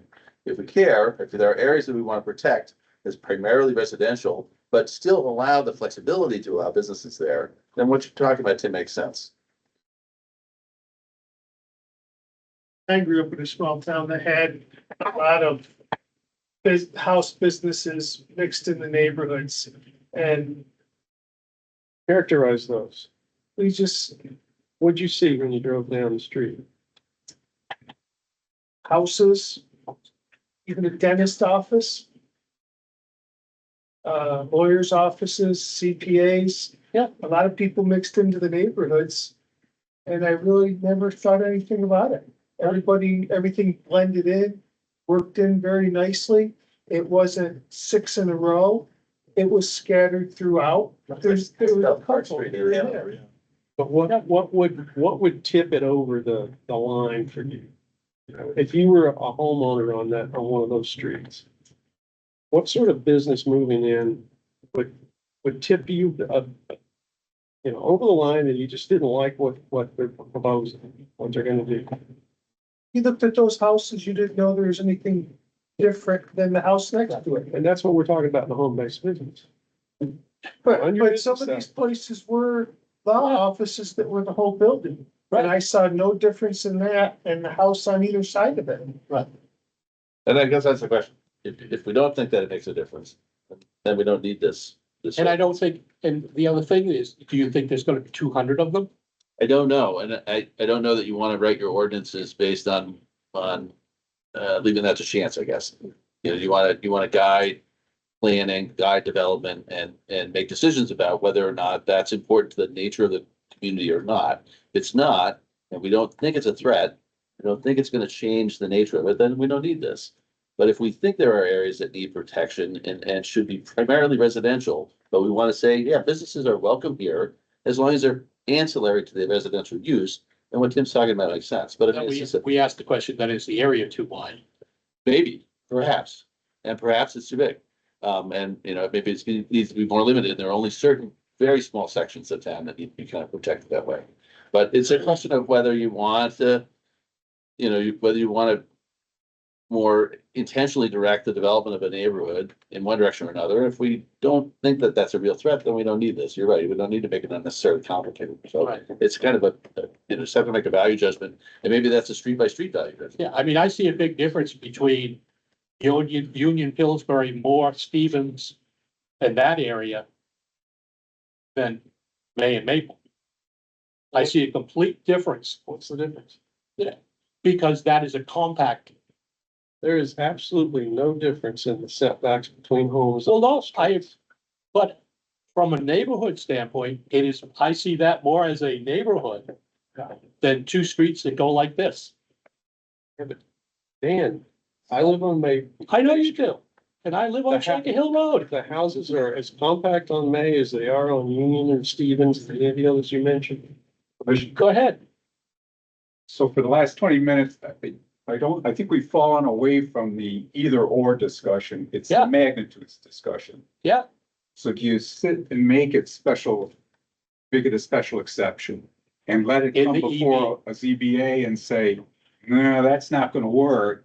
Or, yeah, that should work out just fine. Because we're talking degrees now. That- not Yeah, either. honestly, Paul, I think you might have come up with something that maybe we could all live with. Yeah, right. You, Yeah. you put an S next to it in the ED, Right. it gets an extra layer of review, and Oh, if yeah. it fits in the context, Right. it fits in the context. Right. Okay, But it's not a along with that. home-based business. It's just Right. not. I'll go along with So how about changing the A in office professional in EB to an S? To an S, Special exception. right. Good job, Paul. Thank you. Yeah, I know. You should have done that at 7:55. All right. Because that happened last night with the Barkin bed. Right. They got their approval With a for the condition, kennel with conditions. the condition was the dogs have to be inside. Exactly. Can we tackle And some other sober. stuff on this? No, because you're the designated. Yeah. The Where do dogs. you want to start? Maybe at the top. Okay. I have some things that I noted, and just because I wasn't here at the last meeting. Mhm. Maybe, can we scroll up to the top, maybe where residential starts? Yeah. Okay, I know we're not talking about CI, but there's two things I want to mention. They are dwelling 3 and 4 unit in CI and dwelling 5+ unit. There's a new law that just got passed, HB 631. Yeah, Where multifamily is supposed to be allowed in commercial areas unless the supporting infrastructure doesn't exist in those areas or industrial use is incompatible. We will need to have that discussion as a board as to how we want to approach multifamily in the CI I think it's, in the context of 631, because it is law now in New Hampshire. I think it's simple. A, we don't have any municipal infrastructure there at all. Right. And B, you'd be hard pressed to prove that that any sort of residential use there would be incompatible with the existing industrial uses that are there, which are very minimal. Yeah. So I think we'd have to follow the law. The law, if you read the law, it says if supporting infrastructure is available, that supporting infrastructure being roads, water and sewer. We don't have water and sewer. Right. In the CI district. So is the supporting infrastructure there for residential development of that density? I don't know. Well, the only reason well, not the only reason. So you're talking about you're in 3 to 4 and Right. 5. So 3 to no, 4 and 5+ in the CI currently. the ends. reason it's no is because that's what's in the existing zoning ordinance, and we told ourselves we weren't gonna screw around with the existing zoning ordinance. Right. Yes, I But get you're that, right, we're but, gonna have but to there bring is a that law up now next that time. is forcing us to have the discussion. But I think we need to Right. change this and because of what you just raised. Yeah. Because of 631, we have to change it. Yeah. And we can't wait till We next don't year. have to change it. I think we It- should anyway. It is it's a discussion point. The wording of the law says nothing in this section shall be interpreted to prohibit municipalities from restricting residential development in zones where industrial and manufacturing uses are permitted, which may result in impacts that are incompatible. And then also notwithstanding any provision to the contrary, municipalities shall allow multifamily residential development on commercially zoned land, provided that adequate infrastructure, including roads, water, and sewage systems, shall be available or provided to support the development. So if in our determination, adequate supporting infrastructure exists in the CI to allow multifamily, then we have Right. to allow it. Right. I think it does. I don't know. There's no water and sewer. There's Yeah, no water. Everybody over there's got septic systems, and so you wanna put up a 5-unit apartment building right next to Whaleback. And you can What put a if you want to septic put up a system there. 50 unit? If you can put a septic system there that will accomplish that. You wanna then- put up a 50 unit that's a quarter of a mile off of 89? Yeah, If your septic system can be designed to support it and you've got the water supply and the setbacks and everything else. I mean, what are we otherwise doing with this CI district? Well, the CI district needs a lot of thought. It's drawn based on elevation lines. It doesn't make any sense actually Right. in, it never has. Actually, reality. That was because of the conservation district, not the CI. The CI is tied, what is it, 1,500 feet? or Yeah, What's the that's where the elevation? conservation starts is at. Yeah, 1500. it's, So it's 6 to 1, half done to the other. One's tied to the other one because of elevation. So I think the hope was that we'd have some industries move in there and they haven't really, no one's really pushing that, right? I mean, we're not advertising it as an industrial park. Yeah, but we've come close, very close on a few things at Exit 16. There's a couple of projects that have been proposed and the land is in the CI. Right. It never really came to fruition. Remember, was it, John, was there a mall or something like that proposed where Montcalm Golf ended up being? Right. Yeah. boy, AMCA. that was- AMCA was gonna be there. Yes, right. That was gonna be AMCA's home office. Yeah, It's that was gonna be huge. Right, Suppose that somebody wanted to put some condos up next to the, well, right.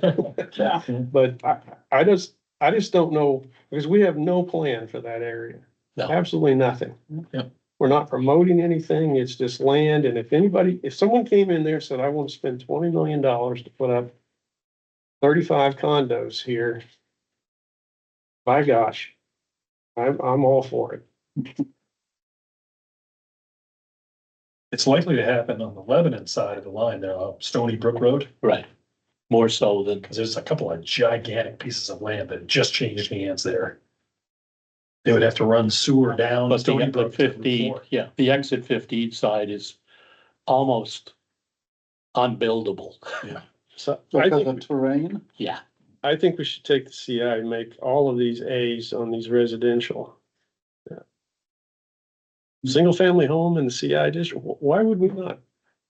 Well, part of the reason, so I would expect the reason that it's a special exception, I wasn't around when they wrote the CI district, is that if you actually had an industrial use there, that is generally going to be incompatible with with a single family home.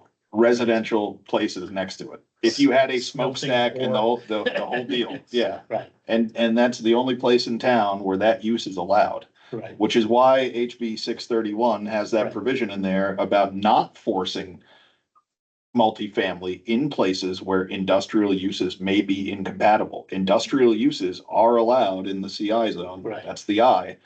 So if you had an actual factory there near a bunch of housing units, that's not Well, ideal. the chicken egg thing. Right. Would be more likely, we'd have a bunch of houses there and then the factory wanted to move in. Yeah. Right, and Yeah, that but, precludes your industrial But- use then. okay, Or might. but cluster is allowed.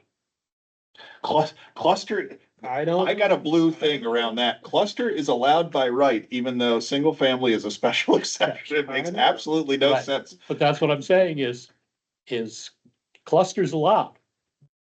So if that 35 condos is allowed, But If I make it a- cluster if I is make it a defined in cluster our development. ordinance as a cluster of single family houses, and single family houses are a special exception. right? You can have one single family house only by a special exception, but you can have a But you whole have- cluster of them by right. By right. So we need to fix this. So Yeah. somebody come up with some suggestions here. What do we do? Because like I said to Tim earlier, I haven't figured out why we wouldn't do this whole table for this year, the table.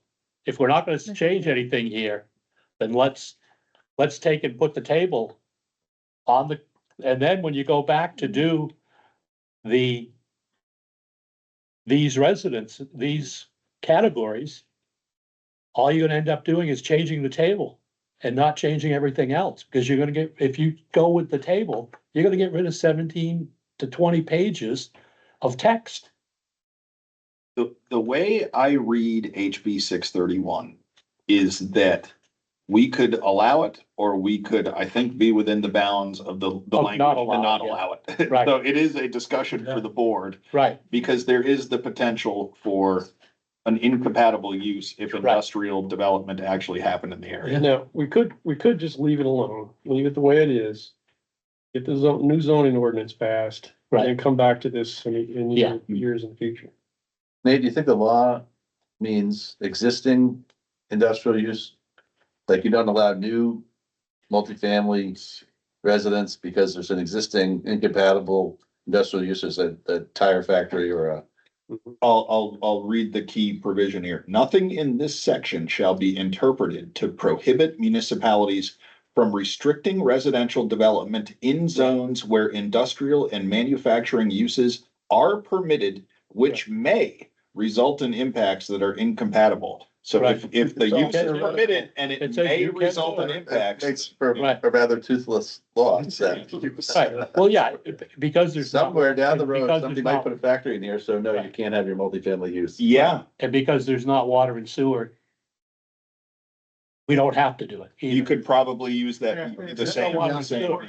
Right. Right, no, that loophole, you could drive a really big truck through. Yeah. But so- the purpose of HB 631 is to allow Just allow more multifamily housing. in commercial districts. Right, And so we are unique in that we've got this industrial district Right. kind of in with the commercial. A lot of towns don't have that. They just have a Right. commercial zone or Right.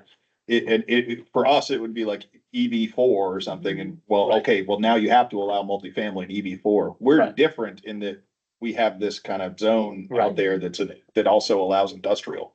And so that's why the carve out. We're the exception in the CI district probably, rather than how But the law 95% of that. The is law done. says you Yeah. can put them in commercial districts, not industrial districts, right? It says. Commercially zoned. commercially zoned, Yes, which a CI. So unless you had a CI, you Commercially wouldn't have zoned. industrial uses in a, correct. If you just had a C right, Right, rather than the I, then right, you have to. yeah, so that exception's The, small. the exception is narrowed to industrial use, which we Right. happen to have in this particular zone. right. Well, and our equivalent of just the C is EV4. Right, and we're already allowing it. so, Right. Yeah. Well, should we just leave these alone till next year? Yeah, I think we probably should. I wanted to bring it forward because it is topical. So Yeah. if we got challenged legally on that issue between now and a second, next zoning update. Well, we could document that we had this discussion about it and the fact that it's currently industrial zoned. Right. Leaves, has that provision And associated. also does not have the sewer and water. That, Okay. What's your Uh, next slide? We just lost the table, but I'll say dwelling, multi-unit, 5 or more. Yeah. That's all in yellow there. I Yeah. would recommend SAA. I think that's what we. Yeah. That's what we were. yeah, well, that was where we were headed, yeah. Get that. In the clustered housing subdivision. Yeah. I think the middle A, I disagree with the middle A, just because the clustered housing subdivision is generally to kind of create. It's more for rural and suburban type settings than a downtown area setting. Yeah. Right.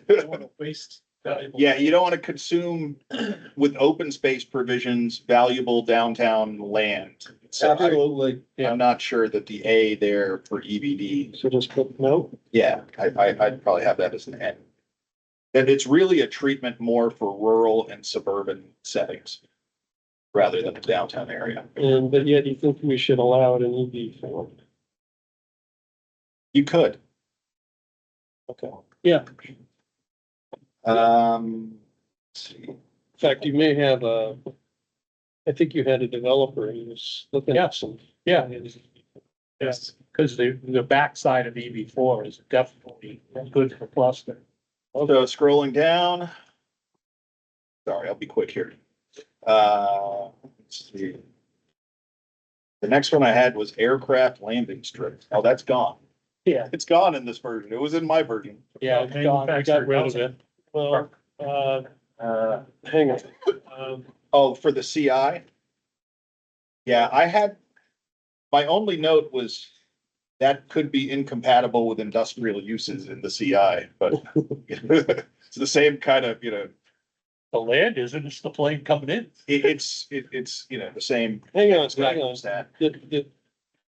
So I don't remember what we talked about on this issue, but in the R 3-5.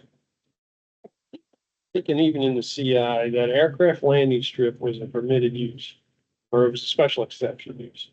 So if we eliminate it entirely, which I think we should, that means we are changing a little bit in the R3 and 5 district. It was above, see the bottom there, auto Yeah. equipment boat, the Yeah. version I have, aircraft landing strip was above that line. Yeah. And I don't see it anymore. I may have just mistakenly removed it. I don't remember. I had ends across the board for aircraft landing. Yeah, I think we In all all. 3 of the districts. The original. Yeah, so should I put that back in there and we'll just deal with it in another year? It's in there currently. Yeah. Yes. I think so, because if it's touching those other districts that you don't want to yet. All right, I'll I'd say put that that's- back in. Okay, next thing. The consolidated auto equipment boat RV. I thought that was kind of a busy. There's a lot happening that's stuck in there and some of those uses are very different than some of those other uses, like. Auto sales and service has very different space and access and egress needs than boat service and storage does.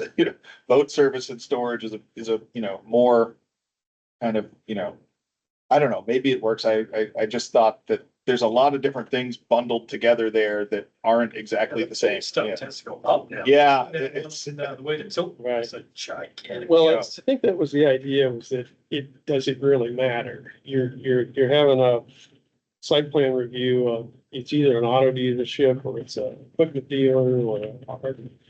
yeah, just Yeah, boats are, Well, Gray's Marina over on Bray is as big as any car dealership, yeah, exactly. so, yeah. Yeah, so I mean, but you'd have the same, pretty much the same site plan. yeah, and I don't necessarily I wish I could. think you should change the, the letters here. It's just, there was a lot happening in that particular, Yeah. line item. And they wanted me to add storage, which I did. So that's there. Not in the, two lines down, not highlighted, but there's an A for EV4 for boarding and breeding kennels. I kind Yeah. of would recommend an S there, maybe rather than an A. Just because if EV4 is actually going to have significant potential residential uses, you may want some level of review if a kennel is going near those residential uses. But that's just me. What do you guys think? Well, yeah, That makes perfectly good sense. well, yeah, because you're not gonna, as we said earlier, you weren't going to allow an accountant to be there, but you're going to allow dog kennels. Dan, you misunderstood. The accountant could be there. They could be in 4. They could be in 4. Down to contractor's yard, I would recommend an S in the EB. Yeah, no, okay, this was the other one that Yeah, deals with that home-based business. So the home-based business the draft has a provision in here for a small contractor yard. Hard to define what that means, but I've made an attempt. Okay. This was meant to be a contractor's yard, where you've got, as you were saying, the sand and salt piles, you've got, building materials, you got a back. A legitimate, kind of full-size contractor's yard, Yeah, I Trumbull think would be an S in the EB. Box. A front end loader. Right. So an S in Is it the, John Hartford, it's across the street there. He's got. That's just my opinion. I would see that, there's equipment and noise and stuff happening there that probably would require some level of use review. now let me interrupt you for a moment, because this brings up an issue. There's a special exception. We all know what that is, very familiar. This new thing we've talked about, conditional use permit. We have got to find out how that applies and how to employ it. As I read, what I've read about it, it seems to only apply to residential uses. I'd love to say instead of S, let's put C. Additional use. I don't know that we can. So here's a question to Renee, to Rob, maybe to you, Nate, because we need somebody to research this and tell us what we can and can't do with that conditional use permit. I think it'd be great for the planning commission to nail that for us. That may show us an example of community that's successful use. Yeah. Yep. New London uses it. I'm looking at theirs right now. And they use it for varying things. They use it currently for ADU, but that's not allowed anymore. Which to your point is for home, but they also generally use it also for telecommunications facilities, shall approval of conditional use permit from the planning board.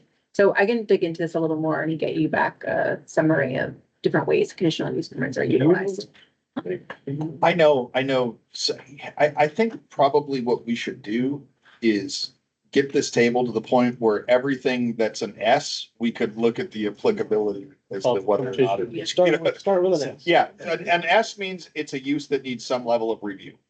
And then we could figure out Yeah. what, Yeah. case by case, whether it would be a C or an S. A recollection of talking, remember last year when we were working with Steve Wood, it was Right. kind of, instead of the zoning board giving the approval, it's you guys. Right. It's not a use permit. Right, but And you have to Where did we leave off? the criteria. Is everybody okay with an S in EV for contractors? yeah, Is that all right? I'm with you there. Okay. Hotel or motel. There's an A in the EVD.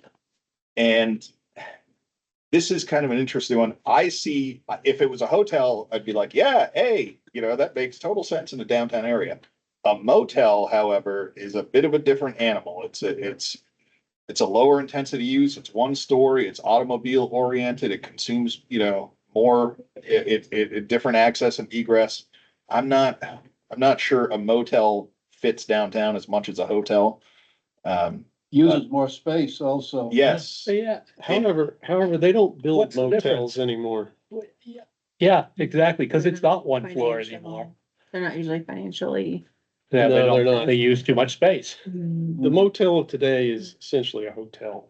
I Yeah. mean, I don't, Right, I mean, motel is a motor hotel, you know, Right. it's one of those, you know, it used to be the one-story place you'd drive up and Right. you'd rent room 13 and. what about we strike or motel? yeah, Yeah, That help? yeah, sure. it's just hotel.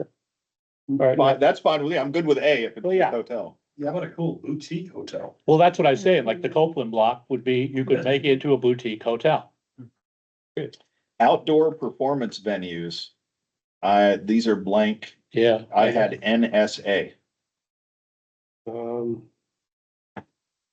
Outdoor performance venues in the EV4. Yeah.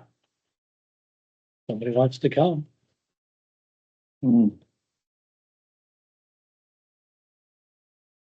Retail Oh, plazas. here's the air park, the airstrip, recreational aircraft facility. Right. That's what I was struggling with. It's not well defined. It's not defined at all what airstrip means in the existing ordinance. Where do you have that? I don't have that. It's right after outdoor recreation facility. It's green. It's not on it's mine. added. Well, no, it's on this big, the big sheet. I was using the one that was emailed. That's, it's not on there. So, Right. I still have aircraft landing strip up above. yeah. So what I thought maybe we could consider is that we define what aircraft landing strip is to mean we're talking about hang gliders, we're talking about ultralights, we're not talking about, turboprop aircraft here. So there are FAA definitions. There are, and I that. couldn't find them, and could you look that They up? have to be licensed. I'll ask my. Right. I don't know about the hang gliders, but I know those small motorized packs. they Right. have So to be I said a licensed. facility for recreational, which do not require a federal or state license to pilot. I don't know if that's the way to word it or not, but that was my attempt at trying to address that issue.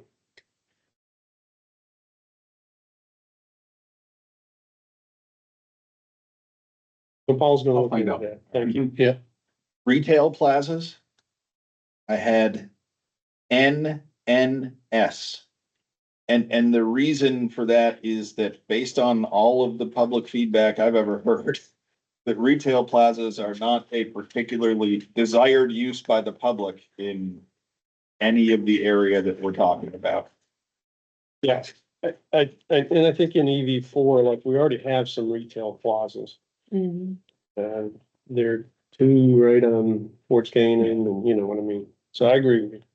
So NNS, we okay with that? Yeah. All right. Bus stop shelter. Uh, My note is, this is a structure, not a use. Yeah, I Yeah. completely agree. Right. We need to just get rid of that.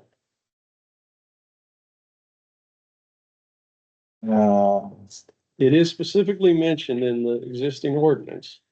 But I think we'd be safe in just pulling it out. Yeah. Yeah. Public or private school.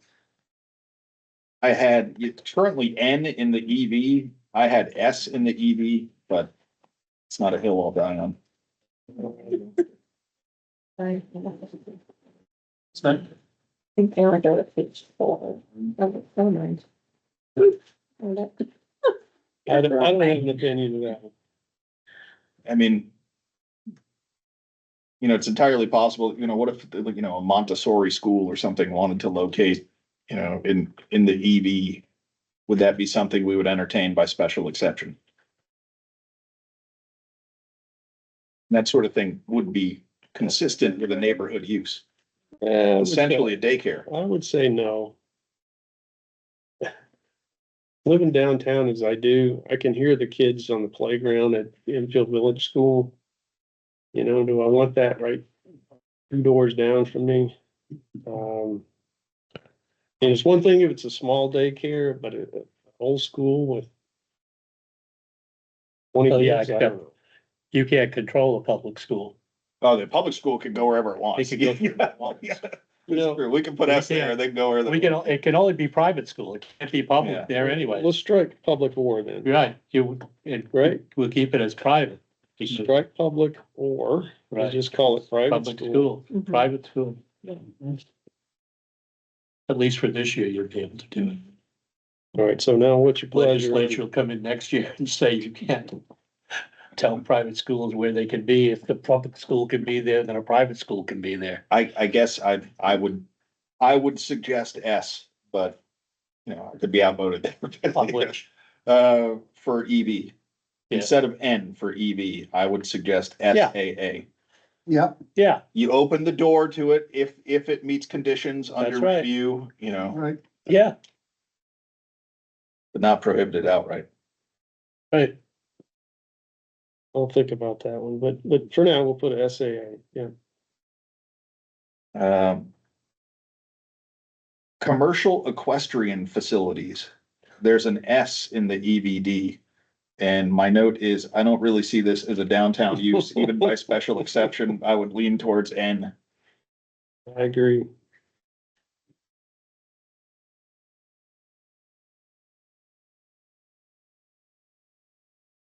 Put your horses down in downtown, just asking. I wouldn't have dared ride my horses through downtown. Warehousing and distribution center has an S in the EV4. And so it's an industrial, the second to last set of terms.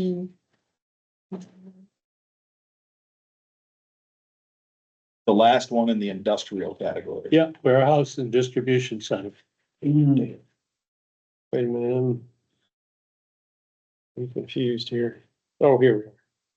These are very large facilities. These are your Amazon. Yeah. Distribution type centers.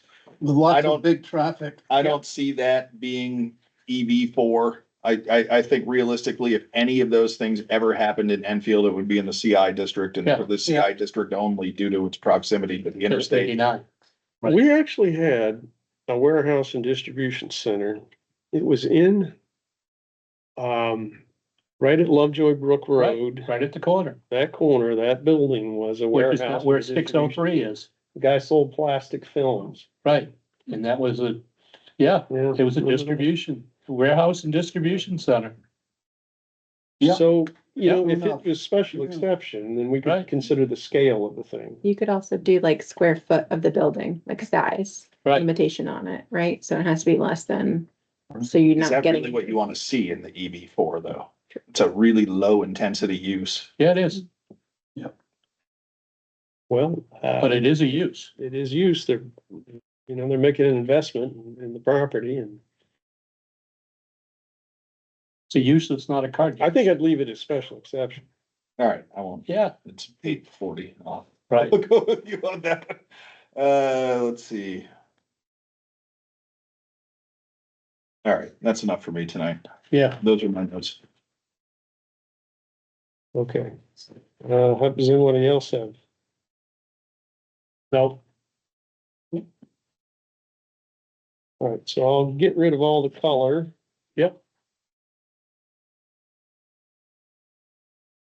I've got some notes here. Paul's gonna get, you're gonna do the airplane. Yep. But basically, Paul, if you could just come up with a definition we can stick in here. Sure will. Yeah. Great work. Thanks for having me work. yeah, Okay. thank you. Yes. Are we at a point? Thank you, Nate. Well, it's not. I actually spent a considerable amount of time going line by line. I'm like, oh. Okay, so, Nate, if you gotta, we didn't really go through the definitions here. right, Right, so. I haven't seen that, so. I had used the one that was sent around in the email, so I don't think there were definitions in that one. Please, Rob, you can send this around to everyone. Take a look at those and massage them, you know, they're just the first draft and. Okay. so our next meeting is Laramie Farms. And a small subdivision up on Lock Haven. I believe it's what, 15 acres, and we're looking to put a 5-acre, break off 5 acres, have a 5 to 10. So Dave So wanted that us should to go talk fast. about how to orchestrate the site visit. We could probably wait on that. We're gonna wait on that because it'll be the second meeting in September. But when the applicant's here, we can certainly bring it up. We can, we'll bring it up to them as to what we see, and we'll have to ask them whether or not we're gonna have to sign liability waivers. So would it be easier to do it as a drone Well, observation? the other question is, we can have the drone and then be able to overlook and see where the stakes are, rather than traipsing through. Well, I was tasked to go up and scout Yeah. the area, and so I went up there with Linda, her husband and son. And I was surprised at how much of the project you can actually see from her land. I think it's a really good vantage point that will, Gives you a better, inform you. well, it gives you a better perspective than actually walking on the ground where it is. Yeah, and Linda and her family were talking about things like they've got a pond there that they're worried about kids swimming and drowning. You know, yeah, they need to talk about some ideas of how we can protect that. And there's the question of the trail that goes up to the ridge line all the way to the Appalachian Trail, how that connects. They as a family are gonna talk about what they want to ask the board to ask of the developer. And I think you need to see it from her perspective. Is Linda recusing herself? She has to, She can't vote, but I guess you can. she'll be a part of the public at that point. She has to go sit up there. Right. Okay. And then the May Street side of things, I think you need to see that too. Maple, Not Maple, sorry. we're not going all the way to Main Street with this. Overhead beer. Right. Yeah. Oh, Renee? Yeah. Could your team tear into this and just pick it apart, Yeah. please? Yep. I was thinking that. I was like, someone's like, you the definitions and things like that, and also just kind of, Yeah. are there parameters that can be put on things so it's a little more comfortable or, yeah. Okay, We'll look into it. so we're back here on the 27th. We're gonna have it here. We're gonna go down to Whitney Hall, so. I think the space will be big enough for the first one. It may get bigger as this goes on. Does anyone have any more business? 45? If not, I will accept a motion to adjourn. So move. Have a second? Just, is there did I miss it? Update to P 24-1002 Barnes BLA? Is that, did I miss that? We didn't talk about that. What was that? Oh, yeah. Oh, That's a good point. Thanks for catching that. okay. So that's the one that you guys approved last year. It was a very small little movement of the line for there was an older couple. Stevens Street. No, it's on Shaker Boulevard Okay, with the older couple accommodating their neighbor for a Yeah. well. Yeah. The neighbor ended up building a new well, okay, taking over their well because it was kind of Okay. in front of their property anyways. right, Anyways, there was a couple of things that had been caught by these people, the Barnes. And so the Mylar was incorrect, and just wanted to make sure that you guys were okay with us making sure that it gets corrected. It's basically a couple of compass headings that weren't accurately put on there. And the surveyor, because this woman, Mrs. Barnes, is awesome. She's very thorough. She could be a lawyer herself if she wanted to. And so she just caught a couple of these things because they're trying to satisfy her Right. to get it fully put to bed. And there was a couple of sloppy things on the survey that she caught. So we do have a new Mylar, and David was gonna sign it, but he's like, let me just make sure that the planning board is okay with us making that adjustment. Just a couple of minor edits, nothing substantial. Just want to make sure you guys, I mean, if you want to come in and see them, I've got them in the office. And I can certainly show them to you at any point if you want to see it, but, it's like, instead of saying southwest, it said northwest. And she's like, that's not. So northwest, everybody- southwest." everybody can go in and check them if they want to, and we'll do a motion at the next meeting then. Thank you. Now I'll take a, if nobody has anything else, I'll take a second on the motion to adjourn. I'll second. All in favor? Aye. Opposed? We are leaving at 8:45. Thank you.